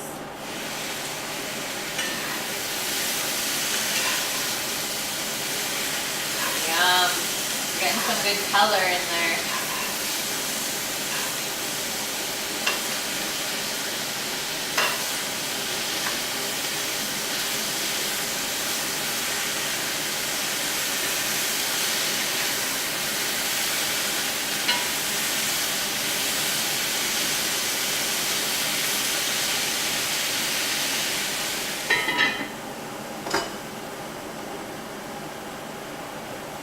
It's 3.5 hours already. Where does the time go? French would be more useful. I mean, I know cooking terms and stuff, but I definitely lost most of it when I stopped taking it in school. Yeah, what is French?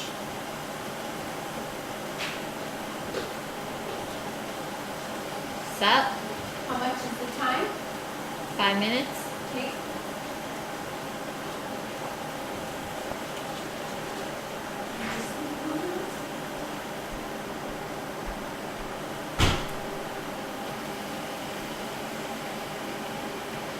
Yum. I've been waiting for this all day.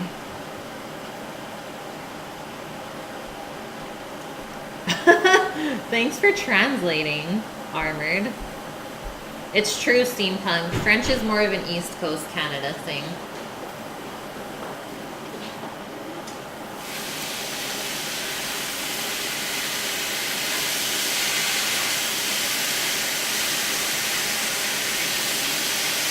Okay, guys. I'm gonna turn the pan off.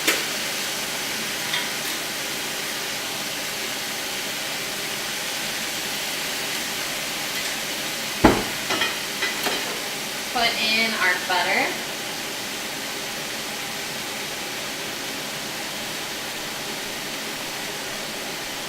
So it can melt over everything.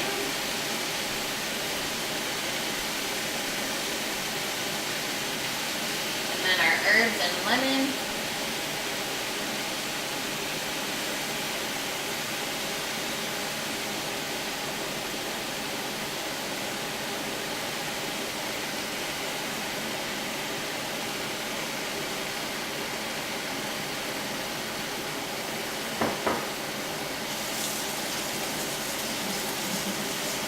Give that another little stir, and then we'll just keep it covered while we slice up our roast.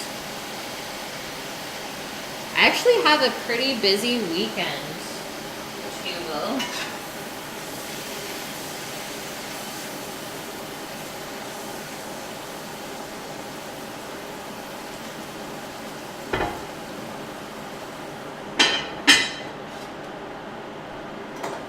So I plan on planting a garden this weekend. So we have 3 big garden boxes.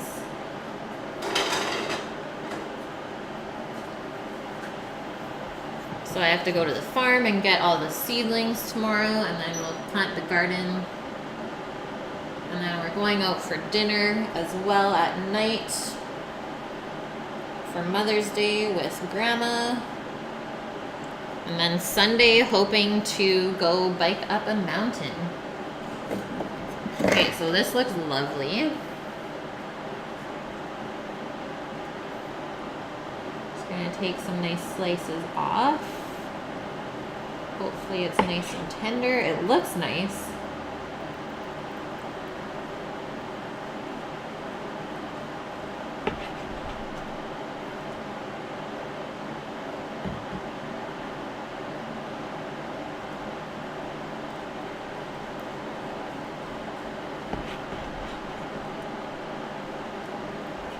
Put that back in to the liquid.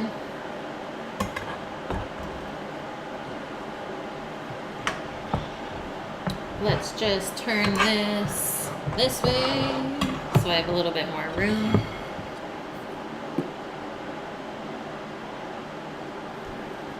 The flowering trees are just starting to bloom, Optrix. Wow. Ours have been going forever already. Yay, Tubo. Thank you. So spread out your noodles.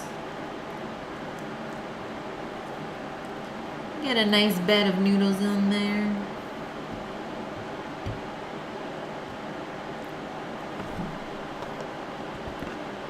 Thanks, guys. I mean, I think it's gonna be good.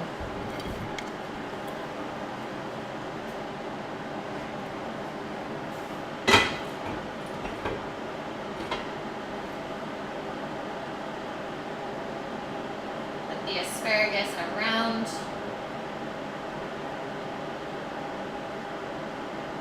Still nice dark green in color, looks perfect.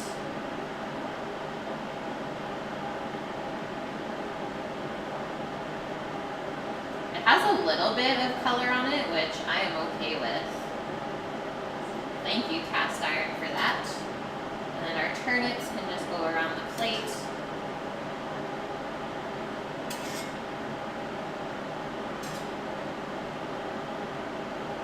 How many do we have? 1, 2, 3. Oh yeah, we have enough for everyone still. Give me a slice of that beef. Yes, Rush. You need it right now. And so then the way that we're gonna plate this,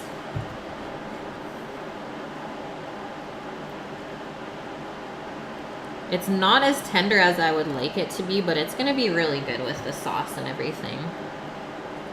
You just wanna kind of fan it out like that. Very, very simple plating.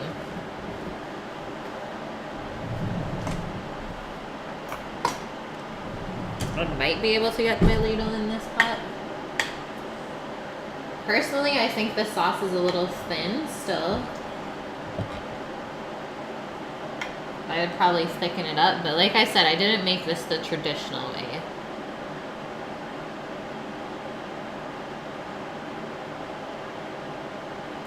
Just gonna ladle that over top.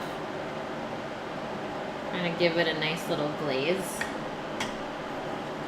Like that. Very, very simple. The beef was cooked for 4 hours. I think it might need another hour. And I'm not a huge fan of the slow cooker because you don't really know what temp it cooks at. So I'm just gonna go quickly take a photo of this and then we'll have taste test time.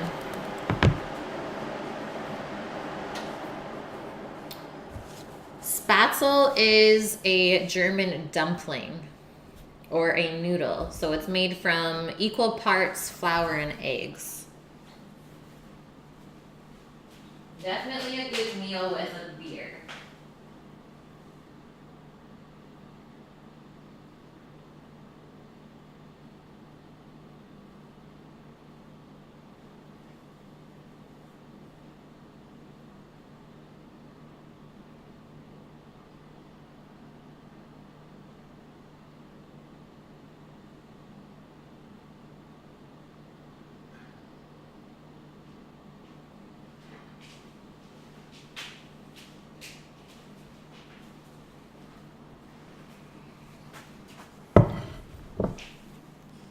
A German dump.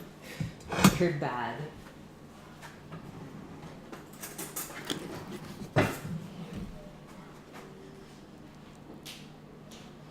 Let's get into our spaetzle first because it looks so good. And I love carbs. Really, really good with the sauce over it. It's like nice and light. All right, Optrix. I hope you have a wonderful weekend. And thanks for being here, man. See you Monday, hopefully.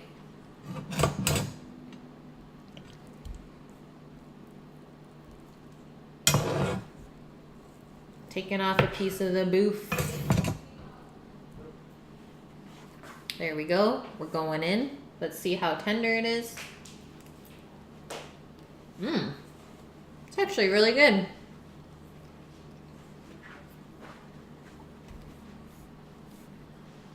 Not really chewy at all.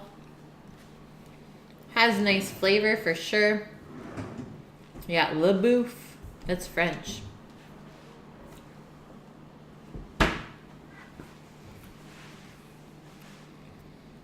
I would like to try the traditional recipe of this sauerbraten though. Because all I've ever known is this sauce that comes in the package. So I'd be interested because typically it marinates for like 3 days in this vinegar marinade.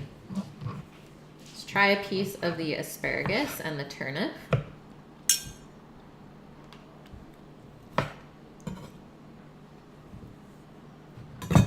Turned up on a Friday.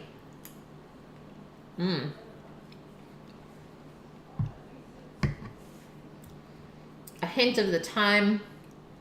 Nice kick of the lemon zest.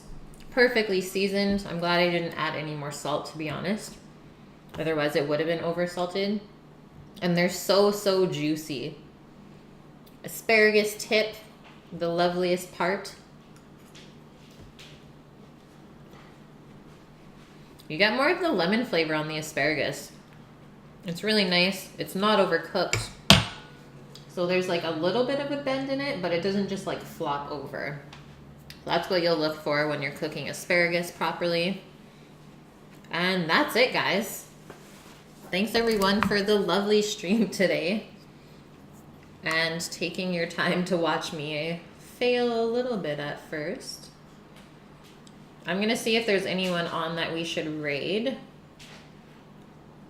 Okay, Sushi Day is on, so we're gonna go raid Sushi Day. I hope everyone has a wonderful weekend. Yeah, not too hard, not too soft, just right.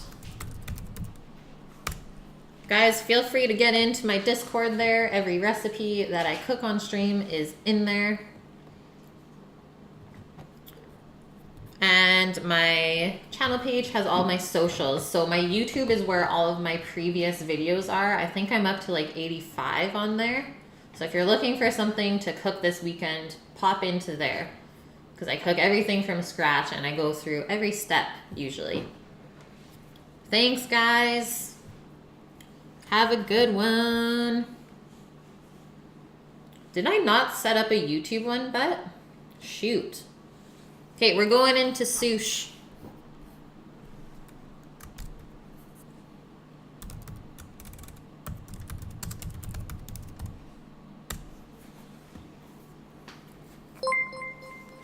Snooze button, thanks for the follow.